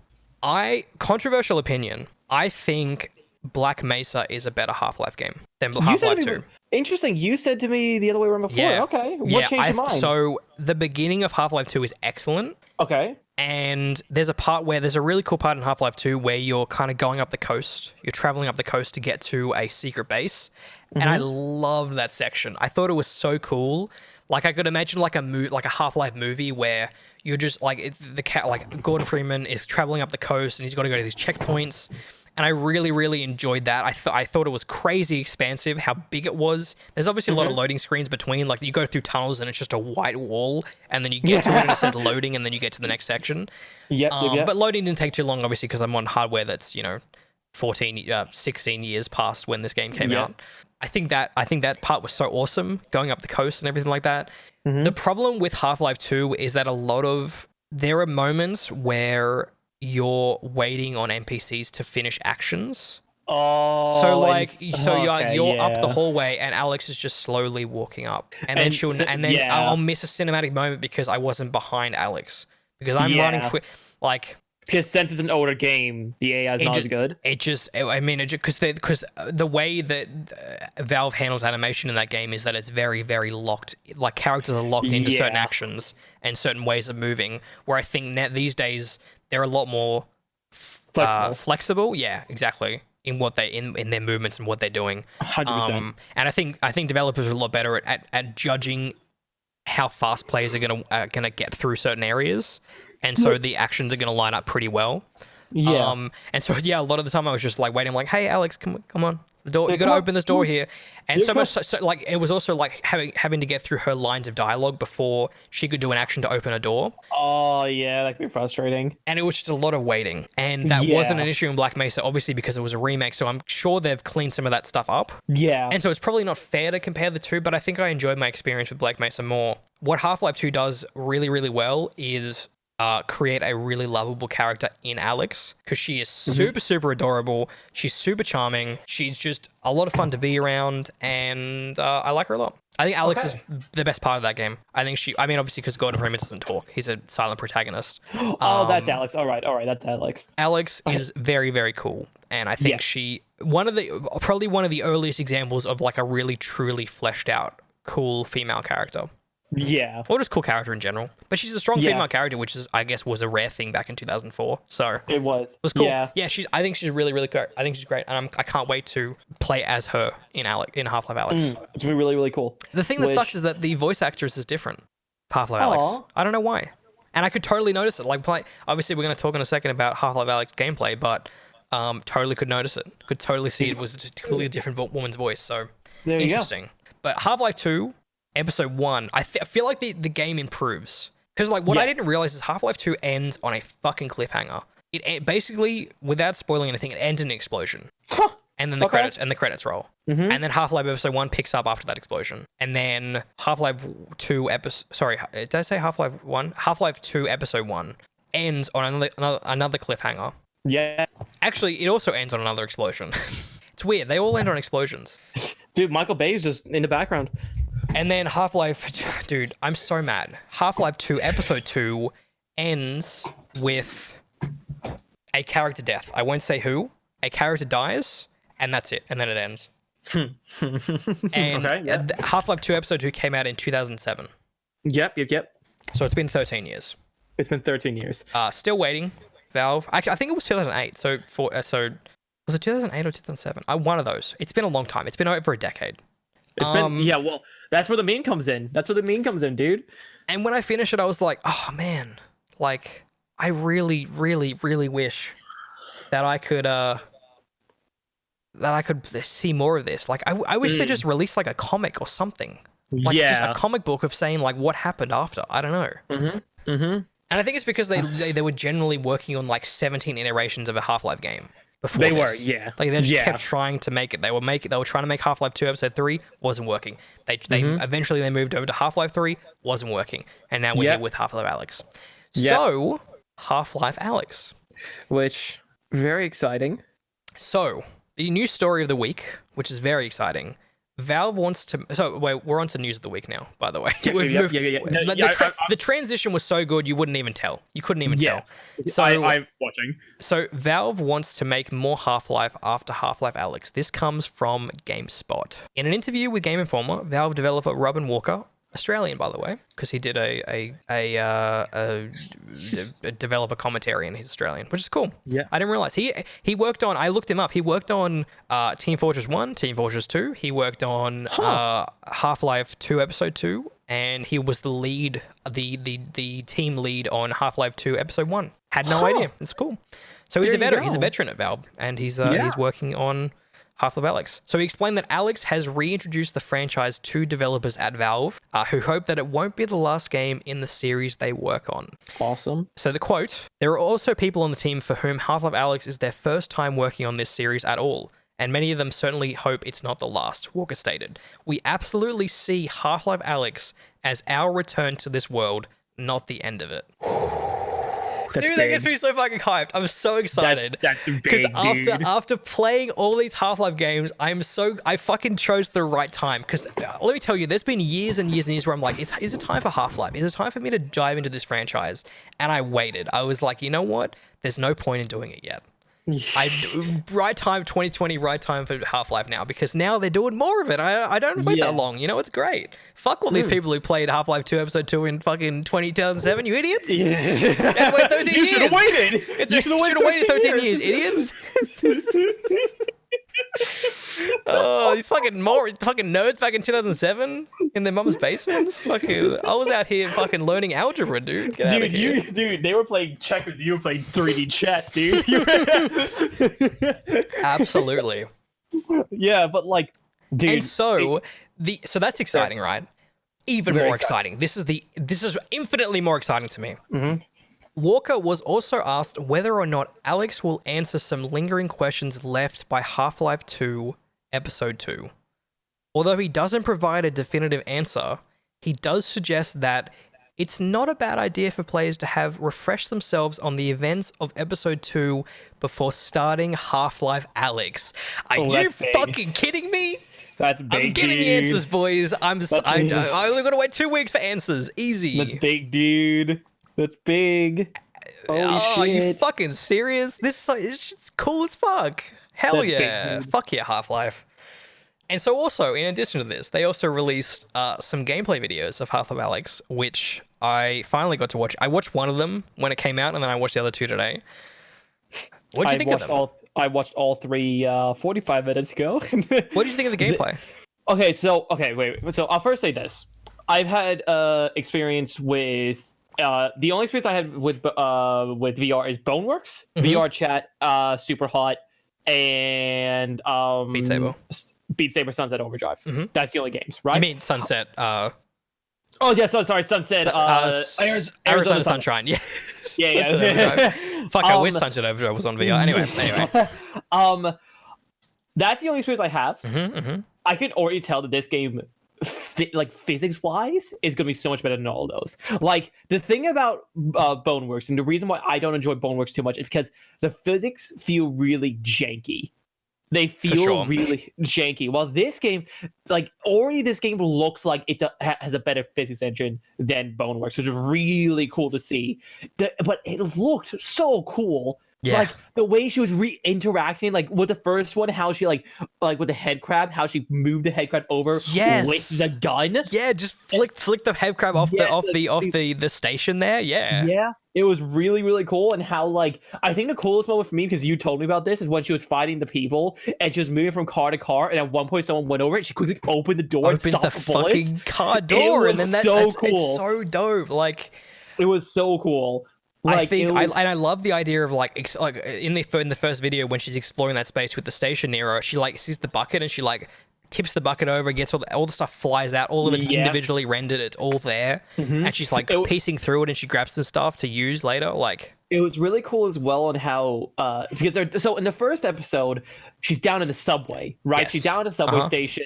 And then near the end of it, she has to find a bunch of I don't know what they're called, like people that have been affected by head crabs, right? And Yes. before she goes up, she actually like hides behind a pole and then peeks around and looks at them and whatnot. I just thought that was really cool for some reason. Like I imagine like yourself doing that, and like at one point, like she peeks around, blindly fires on a corner and whatnot, and then like she goes behind a box and then grabs a like a tank, throws it, shoots it, kills another one. Also, by the way, one thing I'm really happy that this game is doing over Boneworks. Boneworks, pretty much you could grab stuff from a distance, but what it would do, it will just fly directly into your hand. That's it. This one kind of like throws it towards your direction, so you have to still catch it afterwards. and there's also a reason, because she has gravity gloves. Yeah, so that's how she's like. There's a story. There's a world reason for her being able to do that, which is fucking cool. Yeah, Because in like, Half-Life, they already have that set up. Like, you have the gravity gun in Half-Life 2. You have crazy guns in Half-Life 1. Like, it totally makes sense that you'd be able to have that kind of technology. Like what I imagine, I think would be really cool is I imagine like you're shooting at a head crab, okay, and then you're about to run out of ammo. You throw a clip towards your direction. You finish off the clip. You flick. You grab the ammo as it's flying through the air. You reload. And you keep going. That's something I imagine you could do stuff like that because since it does have its own gravity system, that's really you could do stuff like that, which is really cool. It's I really, think really well done. Half-Life Alyx is gonna fucking blow people away. I really do. I really hope it does because like I was. Sorry, I was. I know I'm gonna choke up too. It's very emotional. I was very much on the edge with it. I'm like, I don't know, it's a VR game, blah blah. But after seeing that, it looks really good. Like it looks really good. It's really, I'm very, very excited for it now. I'm very, very excited for it. Yeah, I honestly, I can't. Like, I think playing the original games has hyped me up, but also hearing, like, from the source, like, they plan on making more Half-Life, and they plan, you know, questions will be answered in Half-Life Alyx, which, I mean, I thought, like, I totally expected it. It's cool to hear him say that. Like, it's not a bad idea to refresh your memory on that world and those events. I'm wondering how they're going to do it, because Half-Life Alyx is a prequel, so... Yeah. So I mean, maybe it's not out of the realm of possibility for there to be time travel, because that has sort of already been kind of introduced to that world with certain technologies. It's very science fiction, so like it's possible. Like there's totally cause for some kind of crazy mid-game twist where it takes you from a prequel into a sequel. I think that would be fucking amazing. I couldn't even 100%. imagine it. I also, sorry, I just realized this because I'm looking back over the trailer. The bit where you're sitting there and how the little zombie boys throw shit at you, that's really cool. Like, again, you don't see that in VR. That's not something like they usually just run at you, but these guys are like throwing like barrels at you and shit, and you like dodge out of the way of the barrels. Well, no, I just think that's cool. Like, it's like, it seems very realistic for a VR game, which is really dope. Yeah, I mean, obviously it's using the Source 2 engine, so it's a new engine, like... Yep. And the cool thing is that when Half-Life Alyx releases, the Source 2 engine will release, so it's not out of the realm of possibility to see we might get a new Gary's mod. We might get new... Because obviously Team Fortress was a mod from the Source engine.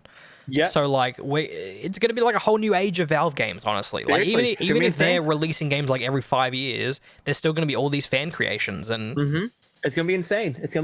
I think this is super exciting. I think the gameplay looks really solid. I think graphically it looks incredible. It looks, dude, again, like for a VR game, it looks amazing. Like, I keep saying for a VR game because, I mean, like, it's a VR game. It's at its own, it's not like a PC game. For a VR game, it competes at some good PC games. It really does. I wonder have they released the specs, like the recommended specifications for the game yet? Let me see. I'll see if it's on Steam. Half-Life Alyx. Doesn't seem. Oh wait. Oh.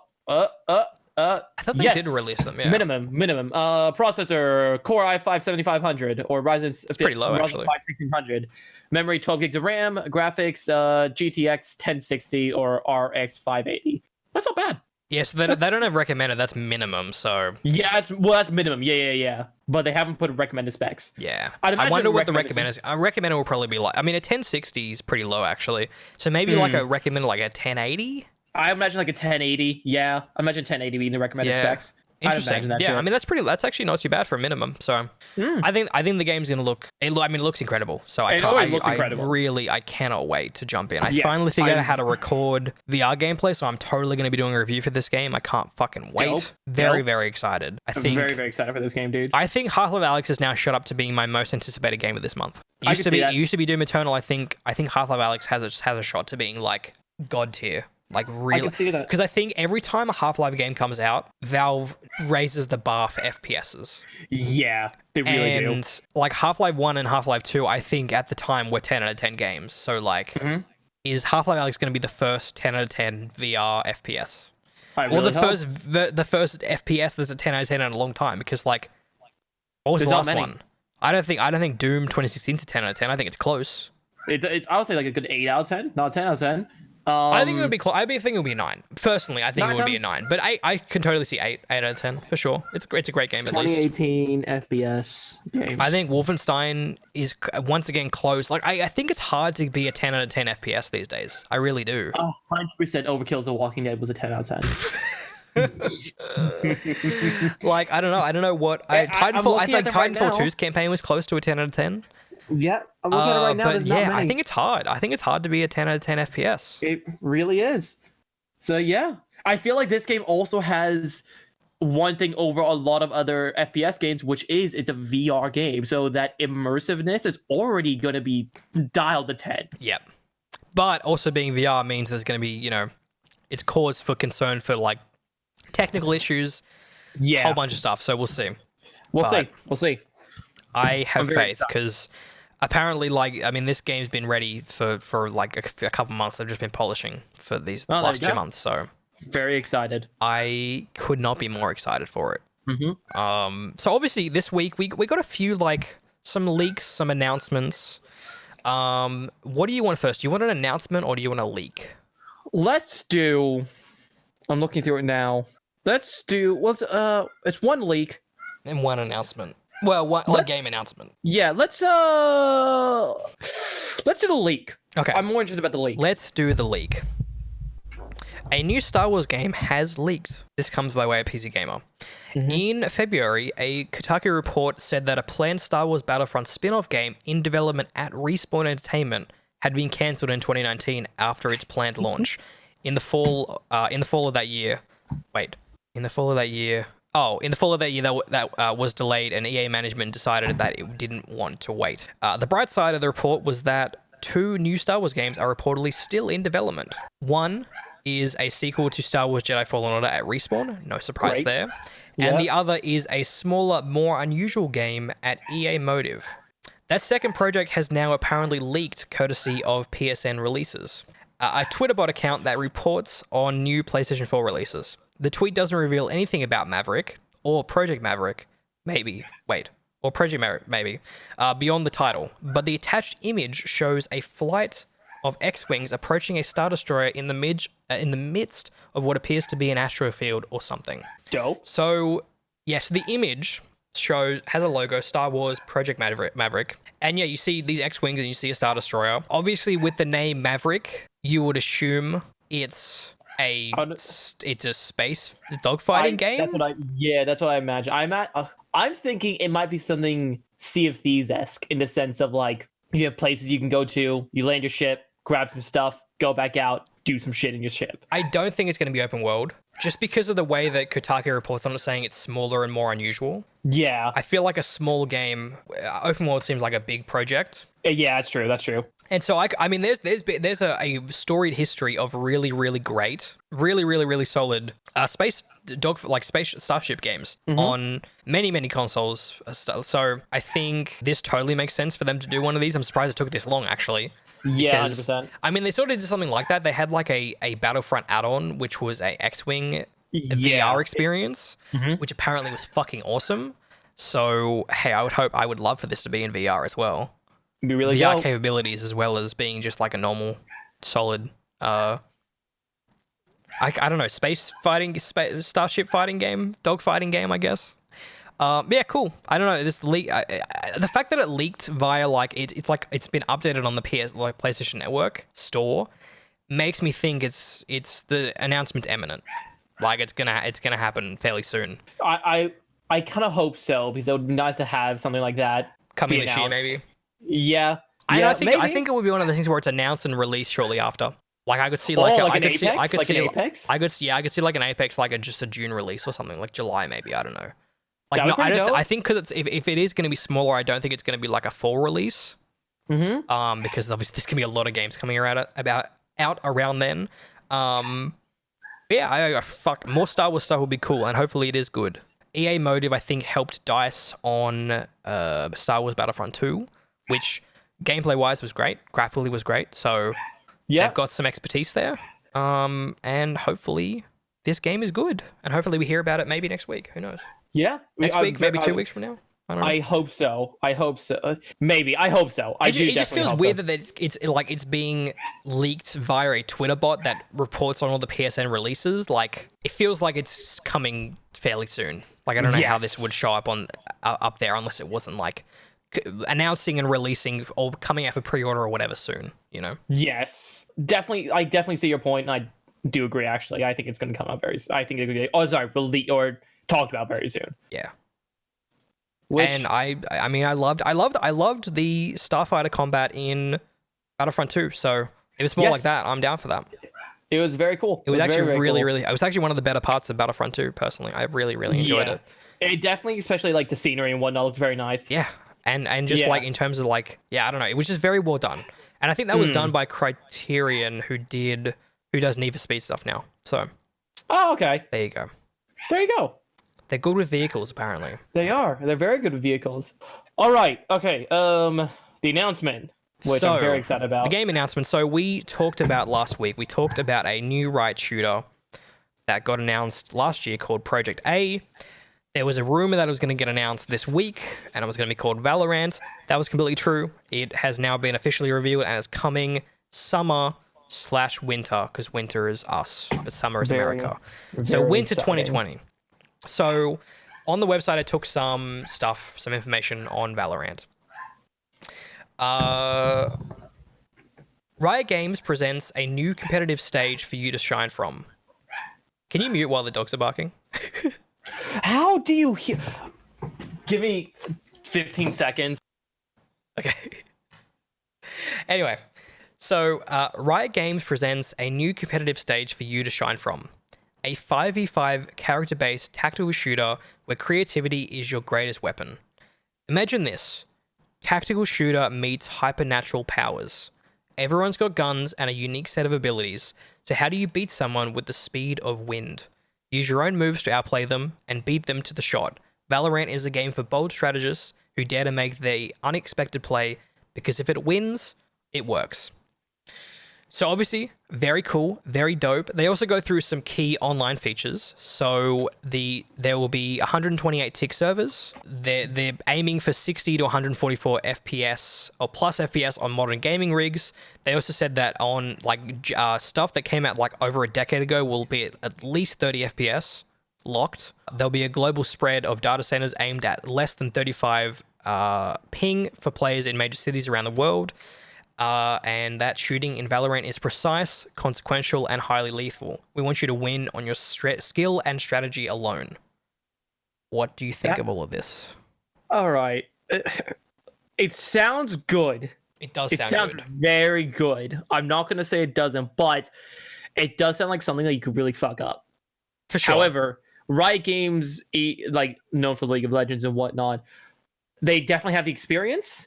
It definitely sounds like a really good game. Like I feel like it could be a really good contender for like a really good competitive shooter. it does make a game though you can really fuck up. So I think it's a wait and see moment. I think they have a lot of good talent there. Like they have do. a lot of people who have worked on Counter-Strike. They've got some people in the Counter-Strike community who have made maps for Counter-Strike. I think one of the ones that was more well known is Cash in Counter-Strike Global Offensive. Oh, the map okay. maker of that map is working on Valorant. I think looking at the gameplay, a lot of people were like, "Oh, it kind of looks like kind of dull and looks very simple, and it looks like Counter-Strike and Overwatch." But that's I think the simple look of the game is on purpose so that it can run on literally anything. yeah. Which a lot of games do that. Like Overwatch does that. Team Fortress does that. Counter-Strike does that. Like The thing is with competitive shooters, like if it looks simple, that doesn't really mean much. I think one of the things was because I think Jack, I put the gameplay in on my Discord, and Jack said, and I said I think it's one of those games where it's going to play better than it looks. Yeah, 100%. Like I think it's going to feel really good to play. And I think a lot of what some of the pro players who have played it already are saying, like, you know how in CS when you can very easily like quick peek back and forth. I think it's called jiggle peeking. In Valorant, you can't do that because your movement is more like it's not like you're sliding. It's more like, locked. It's like you're locked. You're locked into that movement. Like if you make that move, you need to really mean it. Basically, everything is very very defined and definite, and I really like that. And I like the idea of like it is about your aim and being really good at shooting, but also you can even the odds by using these abilities. And I think the way the abilities work is they either charge over the match, like I think ultimates charge over 8 rounds, and then your other abilities you buy them in the buy menu. So okay. So like if you waste like, I mean, there's an ability where you have like this wind tunnel that you kind of set off and it kind of blocks an area. If you misuse that, then you've wasted, the money that you spent on it. So I think it's going to be very strategic, and I think it's going to be 100%. It's one of those games because I think the problem with CS for me, at least from the competitive side of it, is that every time I watch a CS tournament, I see the same thing over and over again. Yeah. In terms of very it true. just feels like the same, like players use the same strategies. Like there's not really an evolution of strats. Yeah, a lot of the there's time. no like it's not like there's unique players doing unique things. CS has been around so long that everything's been done before. And I think having Valorant have all these different abilities, it's going to lead to a more diverse set of strategy over the course of many more years.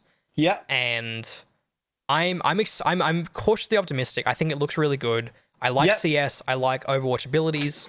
Mix them together. I think that's a really cool idea. And I think sorry, I had to drink water. I think it's, I don't know. It all depends on how they balance the abilities. That's exactly what I mean. That like it's just that you can easily mess it up. Because there was in the gameplay, they showed like a quick 2-minute 30 gameplay when they announced this.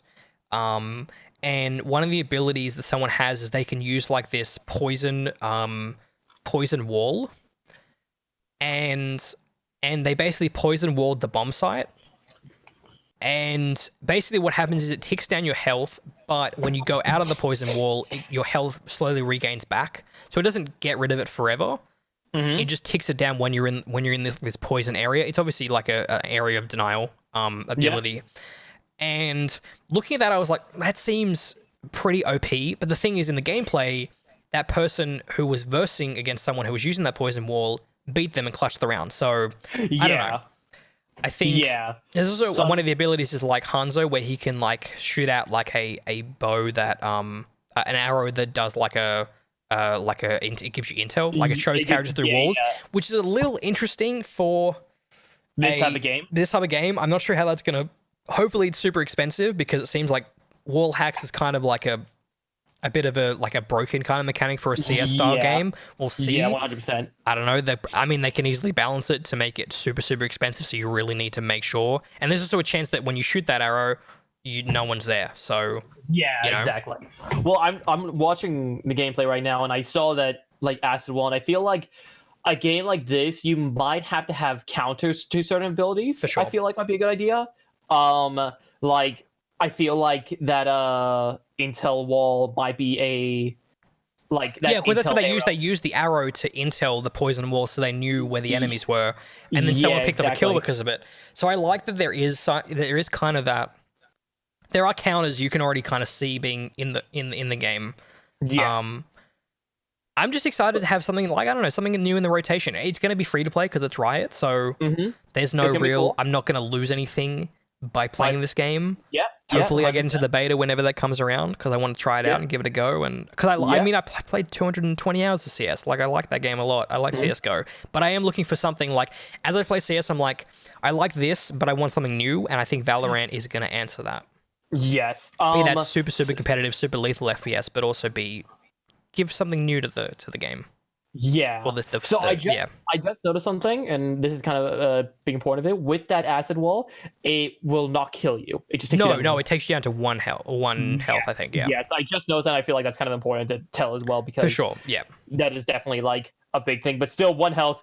That's. I don't think any of the abilities, except for maybe there's like a knife attack where you. I saw that. I think the knives are like a lethal. There might be lethal abilities and non-lethal abilities, but I think most of them are non-lethal in that they're just there to kind of give you rotations and give you kind of to kind of control the map more than anything. But we'll see. I don't know. We'll see. I'm super keen for it. I don't know. I'm excited for it. I think it looks very good. I think a lot of people are shitting on it, but I feel like that's gonna, when people get into the beta and they start playing it and they start seeing the game, I think it's gonna turn some people around. I really hope it's good. I do think though, if you don't like CS, I don't think it's gonna be good. No, Like for you, I don't think people are gonna enjoy it if you don't like CS:GO. 100%. So we're now on to the last two stories for the week, both PlayStation related. What do you want first? Do you want, funnily enough, do you want the game or the TV show? Yeah, let's do TV show first. Okay, I freaked the fuck out when this news came up. So I was up when this came out. It was like 3:30 in the morning, right? So a Last of Us TV show is in the works at HBO. This is from Variety. Yep. A series adaptation of the PlayStation game The Last of Us is in development at HBO. Chernobyl creator Craig Mazin is attached to write and executive produce the potential series along with Neil Druckmann, the writer and creative director of the game. Carolyn Strauss will also executive produce along with Evan Wells, president of game development studio Naughty Dog. The project is a co-production with Sony Pictures Television and in association with PlayStation Productions. The project is the first television series from PlayStation Productions. The HBO series will cover the events of the original game, which was written by Druckmann, with the possibility of additional content based on the upcoming game sequel, The Last of Us Part 2, which is due out in May. This is how you do a video game adaptation. This is how you do it. Here's the thing. Okay, look, I can understand why you're excited. I can completely see it. They have I will say this, I'm very confident they have the right people to make this. They have Chernobyl. They have the perfect people to make this. Yeah, Chernobyl, Craig Mazin, who was Chernobyl's phenomenal. It was great. One of the best TV shows ever. Neil Druckmann, who made the game and directed the game. Yeah, very smart.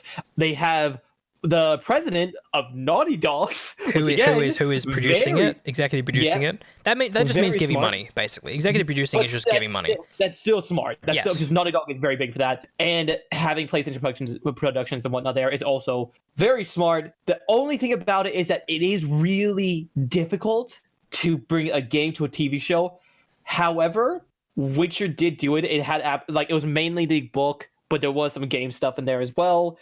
They could do it, and it could be amazing, but I could also see it going wrong. However, I am more confident on the side that it is going to be good just due to the fact of the people making it. I think I'm going to make a bold statement. I don't think there's any way in hell this TV show is bad. I don't think there is a way. Because, Craig Mazin loves video games.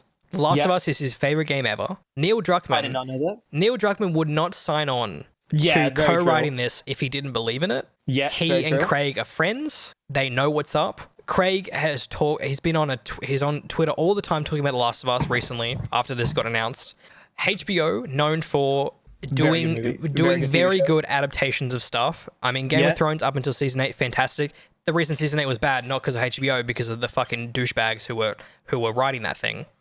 I think in general games are hard to adapt. I think The Last of Us is easier because, and I mentioned this when I first played when I played the game earlier this year, and I said that the gameplay and the story of The Last of Us are so separate that you could cut out the gameplay and then just tell the story and it would still make sense. Yeah. 100%. And so, there's a lot of ways to flesh out this into like a multi-season series, as in like not just focusing on Ellie and Joel, but then going deeper into other sides of this. Like this world is so dense and so ripe for storytelling that I'm surprised it took this long for a Last of Us. I mean, I know they were developing a Last of Us movie. I am so glad they're not doing that. I'm so glad. Movie is such a bad idea. If you want to develop any sort of video game, it has to be. I think TV is the way to do it, because I think movies 100%. You can't condense a game into a movie. No, you can't. Because a game is like 40 plus hours, and you probably put that into 2 hours. A TV show can spread that out. That's the thing. Yeah, because I know that they're making an Uncharted movie, right? And they are. Uncharted actually makes more sense for movies than TV because it's all about the spectacle and you need that budget. Yeah, it is. Yeah. But Last of Us is more calm, more tense, and I think it totally lends itself for TV. Yeah. The only way I can see this fucking up is not any of the talent writing and producing this. It would have to be some executive at HBO. Yeah. That's the only way this fucks up. I will ask this then. If you could cast anyone to play Ellie and Joel, who would you cast? So I saw originally I thought with Logan. Yep. Hugh Jackman as Wolverine in that movie is basically Joel. Yeah, that's what I was thinking as well. Yeah. I think he'd be a great Joel. I think so, yeah. I saw a really great Twitter post and I want to find it. I really do. Mm-hmm. Because I think it was fantastic. Do you think the little girl from Logan could play Ellie? No. I don't want her to play Ellie. But I need to find this. So basically, I want to find this. I need to link it to you. I'm going to find it. Just riff on something. Make sure. Okay, got it. I do think Joel would be a very, very good Logan. I feel like he could actually fit the role very, very well. The thing about, not Logan, Hugh Jackman would be a good Joel, yeah. Yeah. Because the thing about Joel, which is a little bit harder to play, is that you have to have a more experienced actor in it, just for the fact that he is a more complex character in that sense. You know what I mean? Yeah. That's what I do think is kind of important, because he did lose his daughter, and he is kind of coming over that with the fact that Ellie is coming into it and whatnot. And I could see Hugh Jackman playing that, but thank God he put that photo in. That guy, I don't know his name. Immediately thought of him. The tweet I just sent you. So this person said, "Let's get nuts." # The Last of Us. They put two pictures in the tweet. One of them is of Nikolai Coster-Waldau, who was Jaime Lannister in Game of Thrones. Yep. That's his name. Thank you. Fantastic actor. Fantastic. Yeah. Totally shafted in the end of Game of Thrones. Mm-hmm. Fantastic. He would be a great Joel. Like, oh my God, so good. He would be a perfect Joel. Honestly, perfect. Like, he could play that kind of like reserved, somber kind of dad figure. Totally could play that. And then this other girl called Caitlin Dever.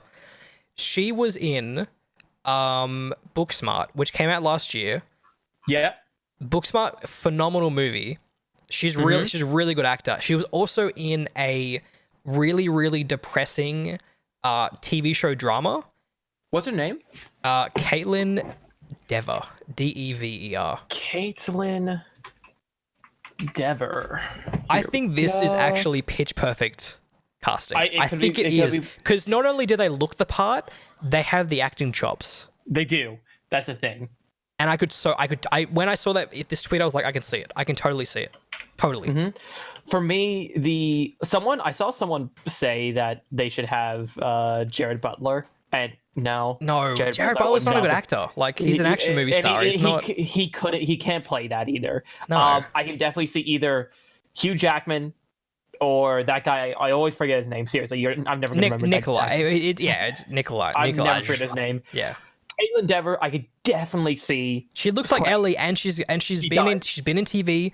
She has the acting chops. Yep. I could see it. I can vividly see these 100%. two being these characters, and I to the 100%. point where I'm like, if they don't choose them, I might be a little disappointed, just a little Yeah. bit. But I'm sure Like- they choose. I'm sure they're gonna choose someone, two actors who are perfect for the role.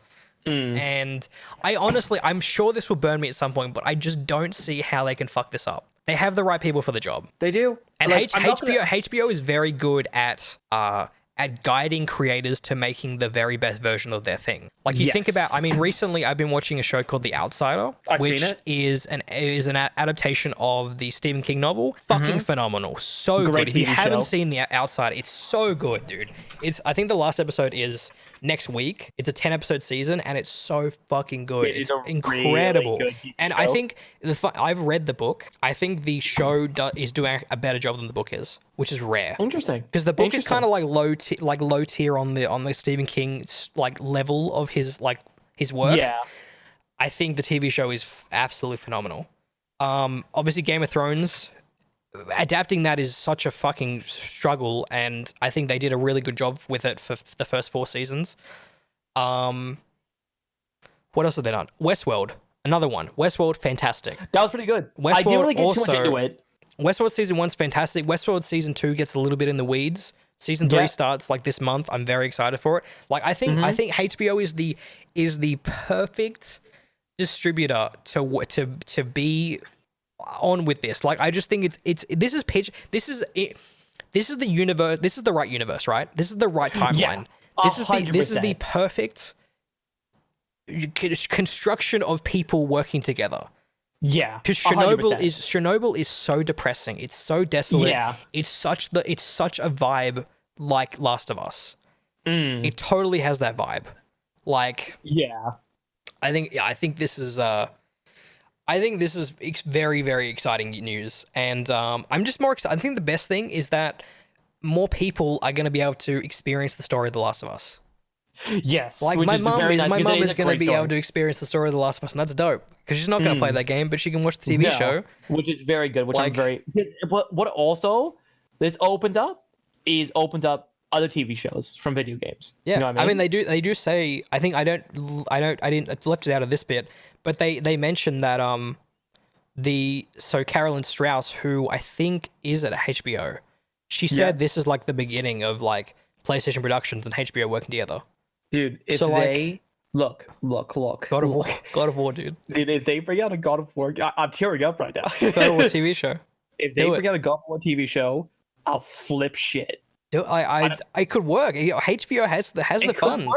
It They could can do work. fantasy like they did Game of Thrones. well, I mean, ask this. actually, I don't. Man, I I don't know if God of War should be a TV show or a movie. Like in terms of because of budget reasons. I feel like God of War. I feel like God of War. It The needs game, like God of War- it needs the length of a TV series, but the budget of a movie. Yeah, that's the thing. Which is possible. Here, this is my question. I'll ask you: what is a game you would love to see made into a movie or TV show? Halo. Halo. Okay. Well, Fucking- they tried. They tried. But yeah. No, they've tried many times. Yeah. They're like, if they could easily make not even adapting the story of the Master Chief, as like just adapting one of the Marines stories. Yeah, I could see that. Just a group of Marines on a Halo ring and that Mhm. experience and how you could tell that story. Like, I think that would be fucking Yeah. gold, honestly. For me, it would probably have to be RDR2 and RDR1. But yeah, Red Dead would work too. Yeah. I think that, like, especially like make a movie have of Arthur Morgan and whatnot and John Marston, and then have like a second And then movie tell which is that following movie of- John yeah. Marston. I feel like that could be really cool and really well done. Like, especially that the story is already pretty much there, and like, yes, the gameplay's kind of in it, but like, you could still take it out because the character's already. you could make a developed. pretty kick-ass Portal movie too. I Oh, think. you can make a pretty dope movie. Yeah, I think you can make a dope- pretty dope Half-Life movie as well, dude. Yeah, Holy you could. shit, you really could. Oh my god, Yeah. oh my god. A Bioshock movie? Are you kidding me? A Bioshock movie. Would be dope. I'm trying Bioshock to would be think- fucking incredible. There's so Um, many, and like here's the thing: is like they don't need to adapt it in the way that you're telling the story of these games beat by beat. You can take Yeah. the world and the characters, and I know people are gonna be like, no, I want them to tell the story that I played, but like I'd rather they just adapt it in a way that like takes the themes and the vibe of those games and translates it better to movie and TV. I think Last of Us is one of those rare examples where it lends itself so well to TV as just a beat by beat telling that story. You know, it'd be a really funny one. Imagine, like, they've already tried it, but it'd be really funny. Imagine Doom.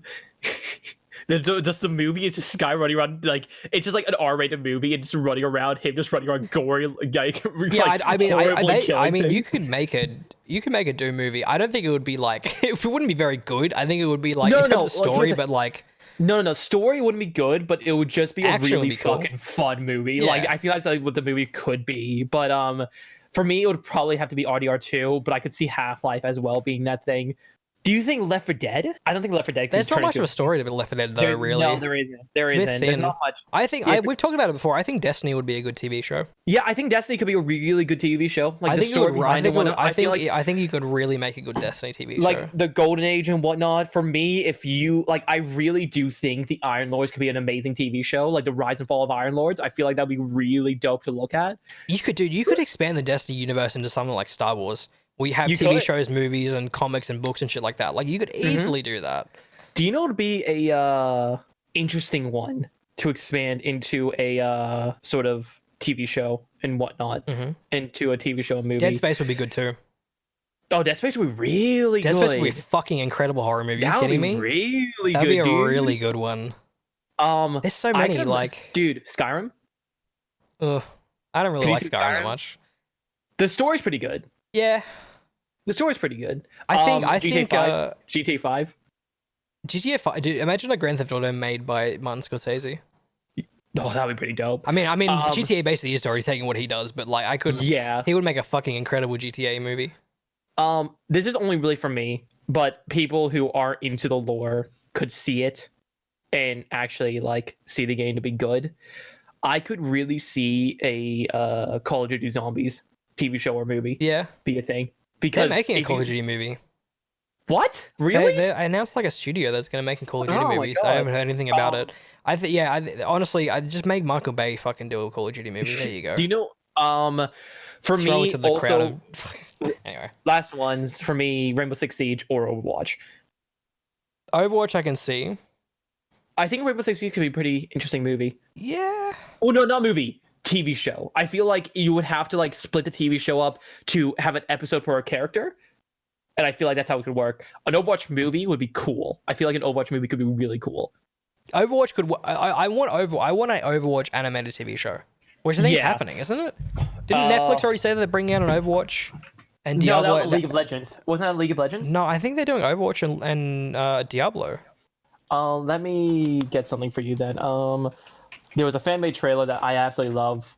It's you can watch it later, but it's a Infinity War style trailer for Overwatch. It's very well done. Activision Very, Blizzard exec leaks that Overwatch might become a TV series. That'll be dope. That'll be absolutely amazing. I would love that because seriously, they have the characters, they have the story, they have all of that. Could be very well done. Could be very. Oh, very I've seen well this done. trailer. Yeah, I saw it. It's a very well done trailer. It's well made. For anyone who doesn't very know, well- it's an Overwatch like animation mixed with the Avengers Infinity War style. Yeah, it's very well done because they have Doom. So what they do in it, which is really smart, is that in like the Infinity War trailer, how Thanos voices over, they pretty much have the same thing, but Doomfist voices over, and the lines go really well. That's actually really with cool. the style trailer. It's really Yeah. well done. Yeah. If you want to look it up, it's called Overwatch Rise trailer. Look it up. It's a really well done trailer. Fan made, very well done trailer. I think there's a lot of games out there that could translate pretty well to movies and Yeah, TV. seriously, especially like video games that have a much bigger and better story. And it's not to say that I like really want this stuff to happen because I think the games stand on their own, but like I think there's a way to like introduce people to the stories of games because like a lot of people just don't realize it. Like a lot of parents and shit just think everything's Mario. They think well, that's everything's just jumping and there's no story involved, you know? Well, that's the thing for me is that I do kind of want a couple of these to come out because it will give a wider audience to these It'll show stories that them, are yeah. really good. Yeah. Like these really good stories, which I really kind of hope it becomes a thing because these stories are really good and I want people to experience it. I just honestly think this whole Last of Us TV show story is just like a dream. It feels like a dream. Oh no! Sorry. This is the game that I would love to see a TV show movie, Nier What? Automata. Oh yeah, I could see that. Dude, I would just ejaculate everywhere if that Jesus came out. Christ. Dude, I love that game so much, and like the moral aspects and whatnot, and how they, dude, yes, that's what I would do. I wonder what else they could make into it. There was always talk of a Gears of War movie. I could see that I could see a Gears of War movie. It would definitely be like an R-rated. It would be so violent for sure. but like I could see it. I could I definitely mean, see the thing a is, like, good- I think a lot of people don't realize is Gears of War has a lot of heart that you just don't It does. realize. Like, does. there's a lot of really, really heartbreaking character moments in that franchise that I think people don't realize because they think it's like kind of like a broy shooter. It's really not. yeah, Like, it's not. It's not. I at don't know all. how you'd market it that. Like, I think you'd market it as like a broy kind of like action movie, but you'd have these kind of like Yeah. really weird summer moments. Like, I don't know. Yeah, exactly. It's tonally Gears of War is very weird, in a good way though, because I fucking love Gears of War. It's fantastic. Gears of War is great. What else could they make into? I think they could make a really cool Ori animated show. That'd be dope. I would love that. Like They're making they're making a Cuphead animated show, which I think fucking is perfect. That's perfect. because Cuphead is great. perfect as an animated show. Like, yeah, I think seriously. it's gonna be more aimed at kids, which makes sense. Oh, 100%, yeah. But Like it's still cool. still It's cool, still cool. still very cool. Yeah. I'm trying to look through like just games, and like because like I keep thinking They did an Witcher. Assassin's Creed movie. Remember that? Oh The Assassin's Creed yeah, movie? yeah. I never saw it. that. I saw it. It's shit. Yeah, it's fucking terrible. It's absolutely. I just think you need the right people. You do, need 100%. the thing with adaptation.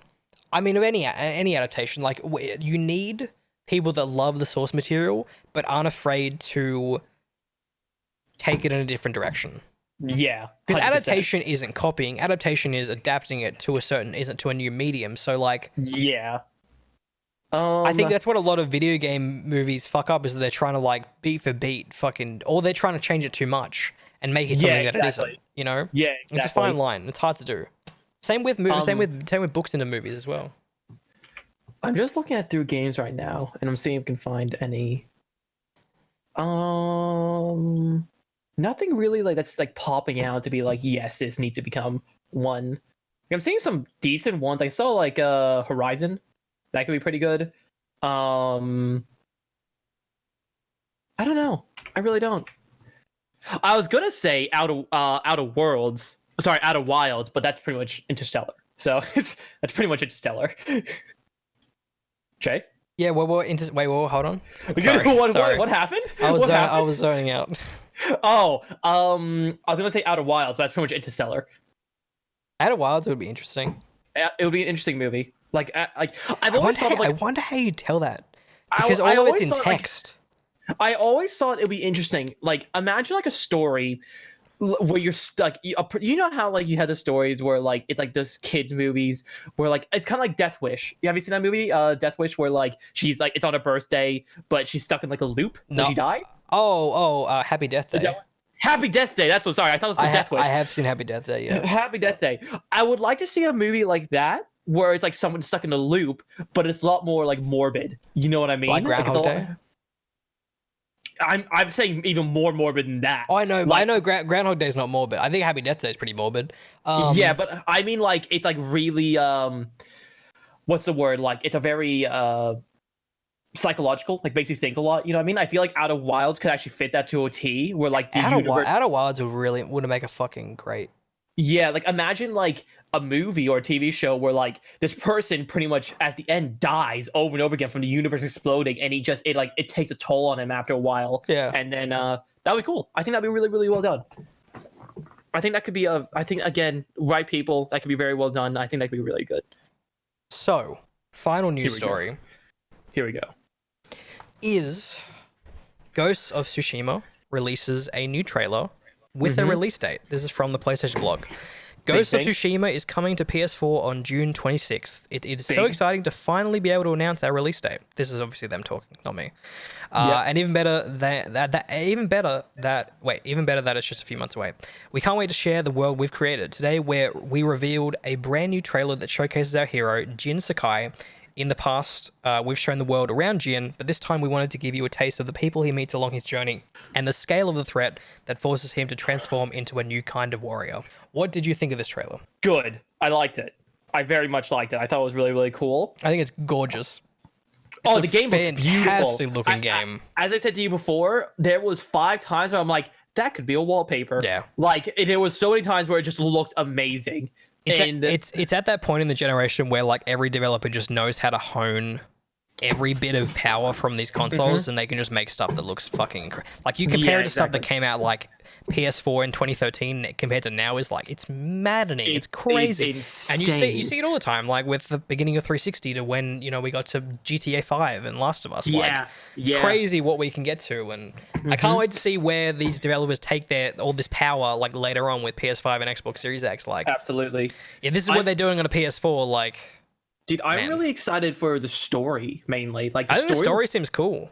The story seems. I really like the story. It's pretty much this guy who's like this warrior. He's like this samurai warrior who pretty much becomes like he kind of like loses honor in a sense because he like wants to kind of replicate his home. Or like I didn't really understand like what he was trying to do. Well, what happens is like there's a war and they lose basically, and it's just this one man fighting like against an army basically. Yeah, and like what I like is that his character arc seems like it's going to be that like he over time will lose his honor, and then I hope at the end he kind of like balances out in a sense where he won't be like back to his honorable self, but he'll have some back, and you'll be kind of like this anti-hero, which I think would be really cool as like a story beat or like as a story character. My main issue so far with the marketing of Ghost of Tsushima is that I don't know what the play to like the day-to-day gameplay of that game is. Exactly. Yeah, that's what I was going to say before as well. Is that I've seen a lot of cinematics. But I know it's an open world game. There's stealth. That's about like that's all I know. Like I don't know what. Like I remember they showed gameplay 2 years ago at E3, and from the look of it, it just looked a little Assassin's Creedy, which is fine.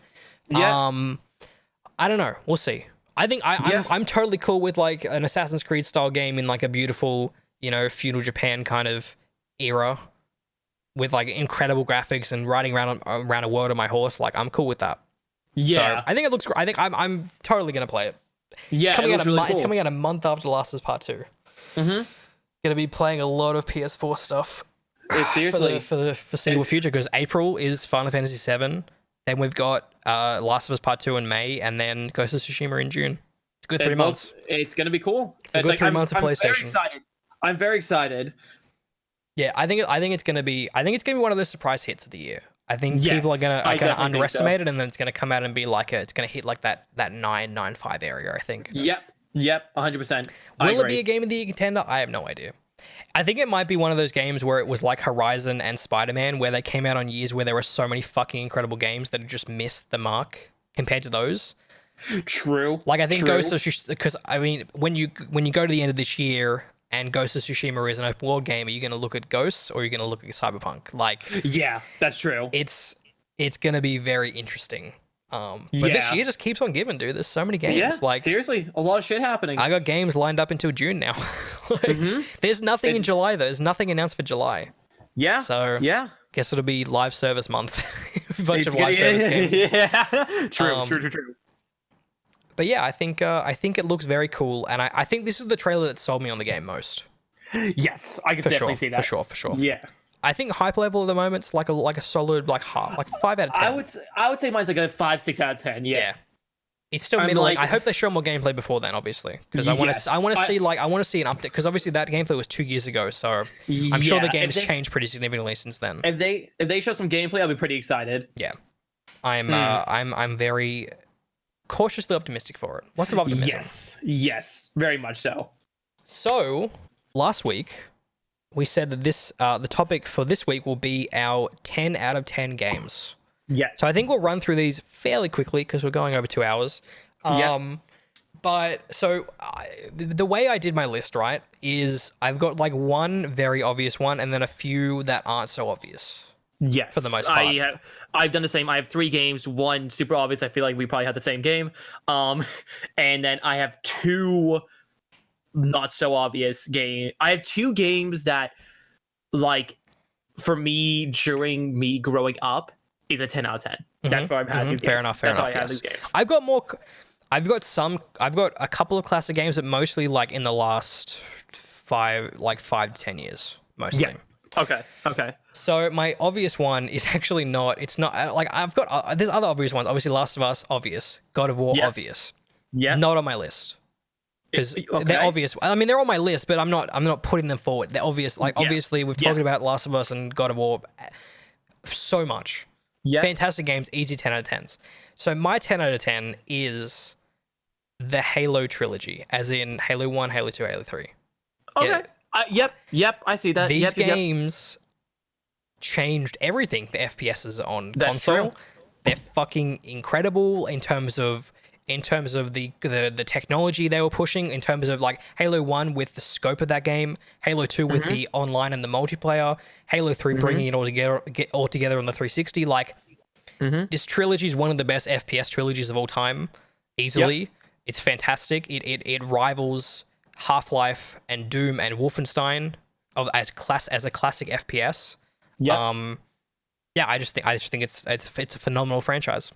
And I think because obviously I could say I don't think Halo Reach is a 10 out of 10. I don't think Halo 4 is a 10 out of 10. I don't think Halo 5 is a 10 out of 10. Far from it, actually.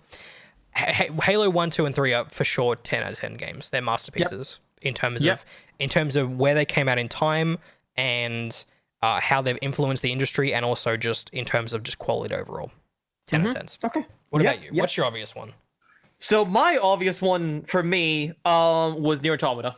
Oh, interesting. Okay. That's my obvious, because like I know I've talked about it with you, and I've said how much I love this game. I don't talk about it too much because like for me it's kind of like God of War in the sense of like you can't really pinpoint why you love the game so much.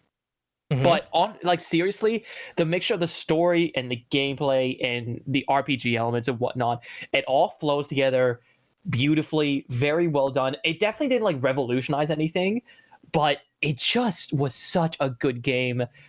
And I think the thing that made it so good for me and why I love it so much is because of the story and the moral aspects it does put out there, in the sense of like how the questions it does ask and how it makes you think and whatnot. It like during the story, especially like on the halfway mark onwards, it asks a lot more interesting questions. I'm not trying to spoil anything, because if you haven't played it, I highly recommend it. I've got to play it. I would highly recommend it on PS4. PC port is shit, but I still don't care. PS4, I highly recommend to buy it and play it. It's a very good game. It's an amazing game. It's an amazing game. I would highly recommend it. I have to play it at some point. Especially for the aspect for me, the thing that also is that the camera and how the camera moves in this game, I really haven't seen many games that does the same thing. Like a lot of games are very cinematic, would you say? Like very game to cinematic, and you can see when it does the change. While the Nier Automata, what it does is it'll go from a third-person view, like a normal game view, to a side view, to a bird's eye view, and it'll like the camera will flow all the way around to give you a better idea of like how to look at the map and whatnot. And later on in the story, it actually benefits the story a lot more to see these different camera angles and whatnot, because you see all these like different things happen and whatnot. It's very well done. One of my favorite games of all time, easily. Like, love the game. I gotta play it. I have to play it at sometime soon. Seriously, highly recommend it. Probably July, when there's nothing coming out. Yeah, exactly. Yeah, just seriously, I'd say sit down and give it a try. So I've got so how many have you got on your list? I have 4, including Nier Automata. Okay, I have 7. So I'll go through. 7, I'll go through. Go through 2, and then go through 2, and I'll do 1, 2. I've got one that's fairly quick. Yeah, I think Minecraft is a 10 out of 10 game. Yes, I can. Yep. I think Minecraft is just the kind of one of those kind of perfect video games where it doesn't do anything badly. It's the concept is fantastic. It has stood the test of time at this point because it's been out for over a decade, and it is just.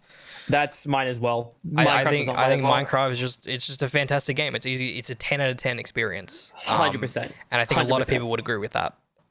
That's on my list as well. I really like. That was one of the games I grew up with. That was actually one of the very first games I ever played.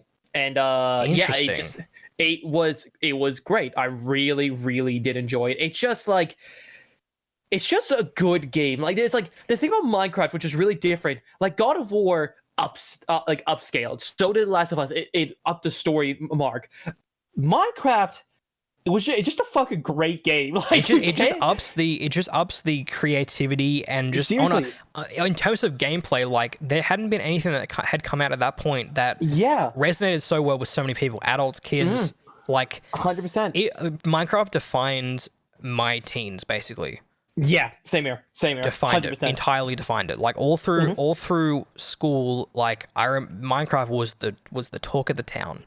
Yeah, And then it got to a point where I stopped playing, and then a new generation of kids started playing it, and it's kept going and going and going, and it's gonna continue for. I don't see a world where Minecraft isn't at least talked thing. about in some respect. yeah. It just seems 100%, like one of those endless 100%. things, one of those endless games that will never stop being talked It's about. also the modding side of things and whatnot. That just added so much longevity in the game. It's just insane. They were really smart with how they supported that game in terms of modding, in terms Seriously. of server support, in terms of letting people do what they want in that game, and 100%. almost being like an open source kind of game, you know? Yep, 100%. 100%. Super well done. I also have on my list Outer Wilds is a 10 out of 10 experience. Yep. So Outer Wilds, I didn't put on my list, but it is a 10 out of 10. Because I only wanted to have one game that wasn't on my I only had one game that was on my best games of the decade. Because pretty much all the games on best game of the decade are 10 out of 10s for me. I've got two games on here that are in my best of the decade. Yeah. So Outer Wilds is one of them. I highly agree with that. Yeah, 100%. I think because you talk about God of War and Last of Us being like pushing the bounds of gameplay or gaming storytelling. I think Outer Wilds is also one of those games. Oh, 100%. Where it just it does it in such a different aspect. That's the thing. It is like I can't like as someone who writes stories, it must have been such a fucking painful experience to craft that story and making it non-linear and making it make sense and resonating with everybody who plays it in terms of getting the story beats in a different order, but still getting to the end and having some kind of emotional reaction to it. Like that's so hard, so difficult, so challenging, and they do it almost effortlessly. It seems like they do it effortlessly. Without effort, basically. It's a phenomenal experience. I think anyone who is looking for some kind of like exploration / story based game like Outer Wilds for that game, like you have to play it. It's one of those games that I want everyone to play because it's such a transcendent experience. It seriously is. Like the music and whatnot, it's just a beautiful game. It's so well put together. Seriously, 100%, 100%. Absolutely. I highly agree with that. So my second game it was on my best of the decade list that I think is a 10 out of 10. I think this is actually a perfect video game, as in with that flaw, is Inside. I think Inside is a perfect video game. Inside. I still haven't played that yet. I think Inside is... I still haven't played that yet. Yeah, it's like 3 hours long. It is without flaw. It's just a well put together video game in every way. And it's very similar to Outer Wilds in that the storytelling is very... Outer Wilds is more like defined in its storytelling. Inside is very subtle with its storytelling in a way that I don't think a lot of games can pull off. But this game definitely does, and it's a fucking experience. And the ending is so just mind-blowingly odd, and just it makes you think about it for a while. Like it really makes you think, and like you just kind of have that. It's one of those games where you'll be thinking about it for a couple months after you play it for sure. Because I was, and it was my game of the year in 2016. Okay. What about you? What's another 10 out of 10 for you? Other 10 out of 10 for me. Okay. Again, because I grew up with it, and it definitely hasn't stand the test of time with Minecraft, but I still think it's one of my favorite video games for me. Just because I grew up with it, it definitely Left 4 Dead 2. Yeah, I can see that. Yeah, just because. Now, this is not a 10 out of 10 for the fact of like it's like there's no flaws with it. It's just for the fact of the game is fucking fun. It's like a really fun game.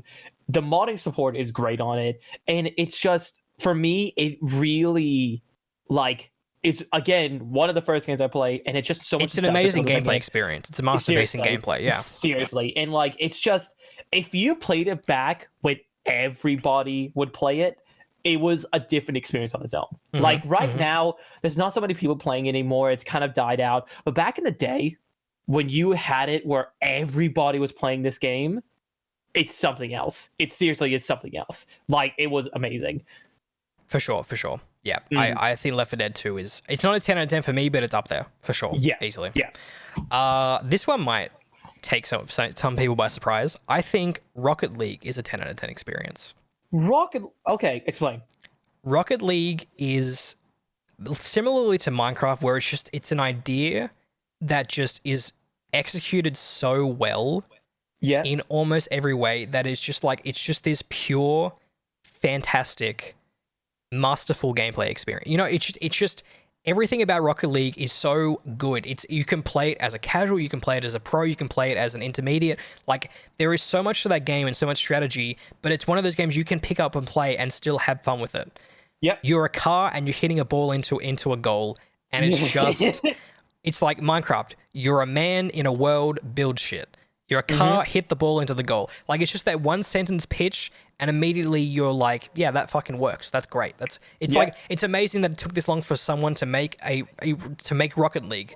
You know, like, it feels like a game that would come out on the PS2 randomly, and people are like, what the fuck is this game? Oh, it's bundled with Metal Gear Solid 2 for some reason. I'll play it, I guess. You know, that's what Rocket League feels like, and it's just like, I don't know. It's just a really, really joyful experience. I don't know. I think it's a 10 out of 10. I think it is. I won't say it's without flaw, because I don't think 10 out of 10 specifically are games that are perfect. Yes, I don't think any game. There are very few games that are perfect. I think there's maybe 3 that I know of. Yeah, I think there's like 2 that I know of. Like, but Rocket League is damn close. Yeah, I think it's just a really great experience. I think it's a 10 out of 10.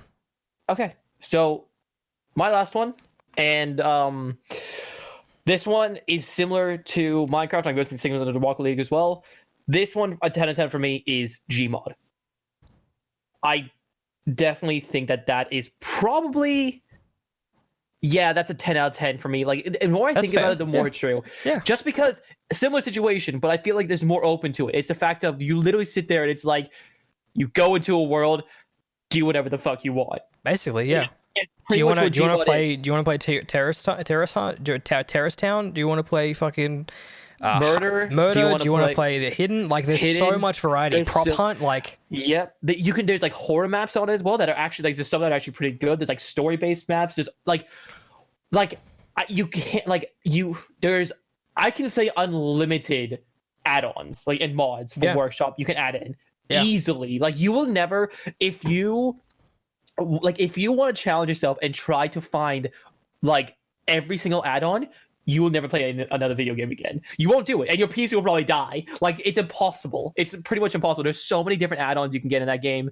It's just similar situation. It's an older game, but I do think it's a 10 out of 10 just for the fact that if you get on with your friends, it's just fucking fun. It's a lot of fun, yeah. It's a lot of fun if you just get on your friends and you just enjoy yourself. That's what it is. And I just think that that's what that game has really done well. And I feel like it's the same thing where it's just like, I feel like a lot of 10 out of 10 games are games that are like very open, do whatever you want, like Minecraft and like Gmod. You know what I mean? That's what I feel like a lot of games come into. For sure. But I definitely do think that Gmod is definitely one of the 10 out of 10 games for me. Do you want a surprising one, or do you want a less than surprising one? Let's do the surprising one last. Okay. So I think Cuphead is a 10 out of 10 game. I agree with that 100%. That was gonna go on my list. I have never finished Cuphead. I've gotten maybe 3/4 of the way through that game. It's fucking great. It's really, really. In terms of gameplay, in terms of visuals, in terms of story. Not really story. In terms of graphics, in terms of style, like, it's like an old school game brought forward, and it's just so much fun, and it's so difficult, and it's such a shock when you play that game and you're just like, this game's fucking difficult as shit. It's real difficult. To be honest, that would have been 10 out of 10 for me. I completely forgot about the game. My favorite thing about that game is the fact that it's all drawn. Yeah. I love that. The fact that everything is drawn to look like an old school Disney cartoon. Like, oh my god, man! Like, do you know that carrot boss fight you go through? Do you know that that was like I think it was like 10,000 different drawings? Yeah. Yeah, it's insane. It's Like all the effort. it's so much. It's so much It's- effort. It's so beautifully seriously. crafted. You can see the passion in every single frame of that game. Absolutely. Two brothers made Absolutely. that game. Two people. Yeah. Incredible. It's It is Yeah. it is a love letter to old school animation. It's a love letter to old school game design. It's a fantastic game. It's a 10 out of 10. All right. What's a surprising one? My surprising one is that Forza Horizon 3 is a 10 out of 10 game. Okay, look, I can see it. It is I'm not gonna lie. It is the closest to a perfect racing game that I've played. I could actually see that. To be honest, I could actually really see that. I was gonna put Most Wanted on my list of 10 out of Yeah. 10s. Need for Speed I Most also Wanted. thought about Need for Speed Underground too. Yeah, I was gonna put that on my list, but the reason why I didn't is because like I have a very foggy memory of it, so I really don't know. I don't want to base on nostalgia like how I did with Left 4 Dead, but I didn't want to have two games of that. with Forza Horizon 3 and why I think it carries the legacy of old Need for Speed is you have the customization, you have the arcadey kind of racing, you have the location. Like I think Forza Horizon 3 is. I think Forza Horizon 4 it ups it, but I think I enjoyed Forza Horizon 3 more, mainly because it's in Australia, and I think that destination was perfect for a racing game. Yeah, And 100%. I think it's so fun to. It feels so good to drive in that game and just explore and just fucking hit fences and just be crazy. It's like part Burnout, it's part Need for Speed, and it's part Forza, and it's like the best of all three. Like. I think that game is really, really, really special, and it's a lot of fun. And it totally when I loaded up Forza Horizon 3 for the first time, it totally brought me back to those old school those nights where I was playing Need for Speed Underground with my friends in split screen, and Horizon 3 brought those memories back, and I think that's why it's a 10 out of 10. Yeah. For me, I think you could give it flaws that would take it below a 10, but for me personally, I think it is a 10 out of 10 game. I can 100% see that. I can Because I definitely think see that's the thing with these lists is like these aren't definitively the best in their genre or the best games. These are just games that we consider to be fucking great. Yeah, ourselves, 100%. And I think the reason that Forza Horizon 3 wasn't on my best of the decade list is because there were so many other games that were obviously 10 out of 10s. Yeah, 100%. And, Yeah, like- yeah. I highly agree with that. Yeah. And I think the Forza Horizon series in general is fucking fantastic. All of them are great. Yes. All of them 100%. are fantastic, and I can't wait for Forza Horizon 5 whenever that is next year. It'll be. Next 2021, can't wait. Hopefully it's in so Tokyo. I excited. want it in Japan. I would love to be drifting around the streets. And Dude, it would be so dope. Dude, Dude, the the thing is, neon, the fucking ray tracing. Dude. Are you kidding me? here's the thing, right? Forza Horizon 4 to me is like a 9 out of 10, right? I don't think it's a 10 out of 10 for me. It's a like very big 9 out of 10. It could be a sure. close 10. It's close. I mean, the thing is, it's like FPS. It's hard to have a 10 out of 10 racing game. Yeah. And I think the way I look at Forza Horizon 3 as a 10 out of 10 is different than I look at like a story-based game, where I think Forza Horizon 3 is the very best of a racing game recently. You know? Yes. And that's what makes it a 10 out of 10, because it is so good. Another game I was going to put on my list, but I decided not to, was Beat Saber. Beat I was gonna have Beat. 100%. Yes. I was going to have Beat Yes, Saber. no, as a Beat 10 out of Saber 10. is a 10 out of 10. Yeah, I was no, gonna have I Beat agree. Saber. It's Yeah. similar to Minecraft and Cuphead and Rocket League, where the concept is so good and it's executed so Yeah. perfectly. Yeah, And totally. the thing is, you feel like a badass when you do it. You really do. Like when you do it on hard difficulty, you feel great. yeah, no. Yeah, Beat Saber is a 10. Is a 10. I agree. I totally agree with that. 100%. When I first started Forza Horizon, I was like, it's a 7 out of 10 ride. But for me, when I learned how to drift and I started drifting, it became a 9 out of 10 instantly. I love drifting in Forza Horizon. I will literally just drive around the world and drift everywhere. Like I think not do anything I else. honestly, I just enjoy driving in general in that game. In all those games, it's great. feels like feels motorsport. great. I'm sure motorsport's fantastic, Forza Motorsport, but I'm not into the simulation side of racing games. That's why I don't really fuck with Gran Turismo or anything. But Horizon is like the perfect like meld of everything that I just love in racing games, and it totally like completely brings me back, because I used to fuck with racing games all the time. Like all the time, I was into those. Like it was platformers, racing games. That's it. That was me. Yeah. And random fucking movie spin-offs that made no sense, like fucking Chronicles of Narnia. What's up with that? Why are you making that? Yeah, game? what is up with that shit? Yeah, like Get that shit out of here. That's not a 10 out of 10. But yeah, I want to go back to play Forza Horizon after this now. Fucking hell, dude. Yeah, I'm hyped. yeah. I can't. I really, dude, we need to play together. We haven't played together yet. I know. I've got it downloaded. It's ready. Yeah, dude. Yeah, I think if you haven't played Horizon, it's free with Game Pass. It's on Game Pass. And even if you're not into racing games, I think you'll still get something out of it. Well, the thing was is that I wasn't into racing games. Like I wasn't a big fan of them, but I really am a big fan of cars. And Forza Horizon really because I played a lot of Need for Speed and whatnot, which like doesn't really show the modding side of things. Forza Horizon does. It shows the tuning and modding side, which I'm so happy about, and I really enjoy it. Yeah, totally agree with that. Totally agree. Mm-hmm. Well, all right. I think we did it. We did the thing. We did. Yeah. This podcast I thought was going to be short, but it wasn't. It was like 2.5 hours. It's 2.5 hours. Yep, pretty long podcast. There actually was a lot to talk about. And there's a lot of cool news to talk about as well, like with the Valve and the Half-Life stuff and 100%. TV shows and shit. But yeah, we'll be back again next week. Absolutely. We're recording on Sunday next week because of trials, so we'll have we're gonna have a lot of impressions. I'm gonna play Ori 2. I'm gonna play some Destiny 2 new season, new Division season, new Rainbow Six season. Yep. It's gonna be good. There's gonna be a lot of stuff to talk about. Big fucking week. So yeah. If you want to watch me play those games live, go to twitch.tv/PalaceJ. The link to that will be down below. If you want to watch Seto play them, go to my stream because he'll be playing them with me. So. Exactly. Anyway, I have been your host, Jamie. This has been Seto. Hello. And we will see you in the next one. Bye, guys. Bye-bye.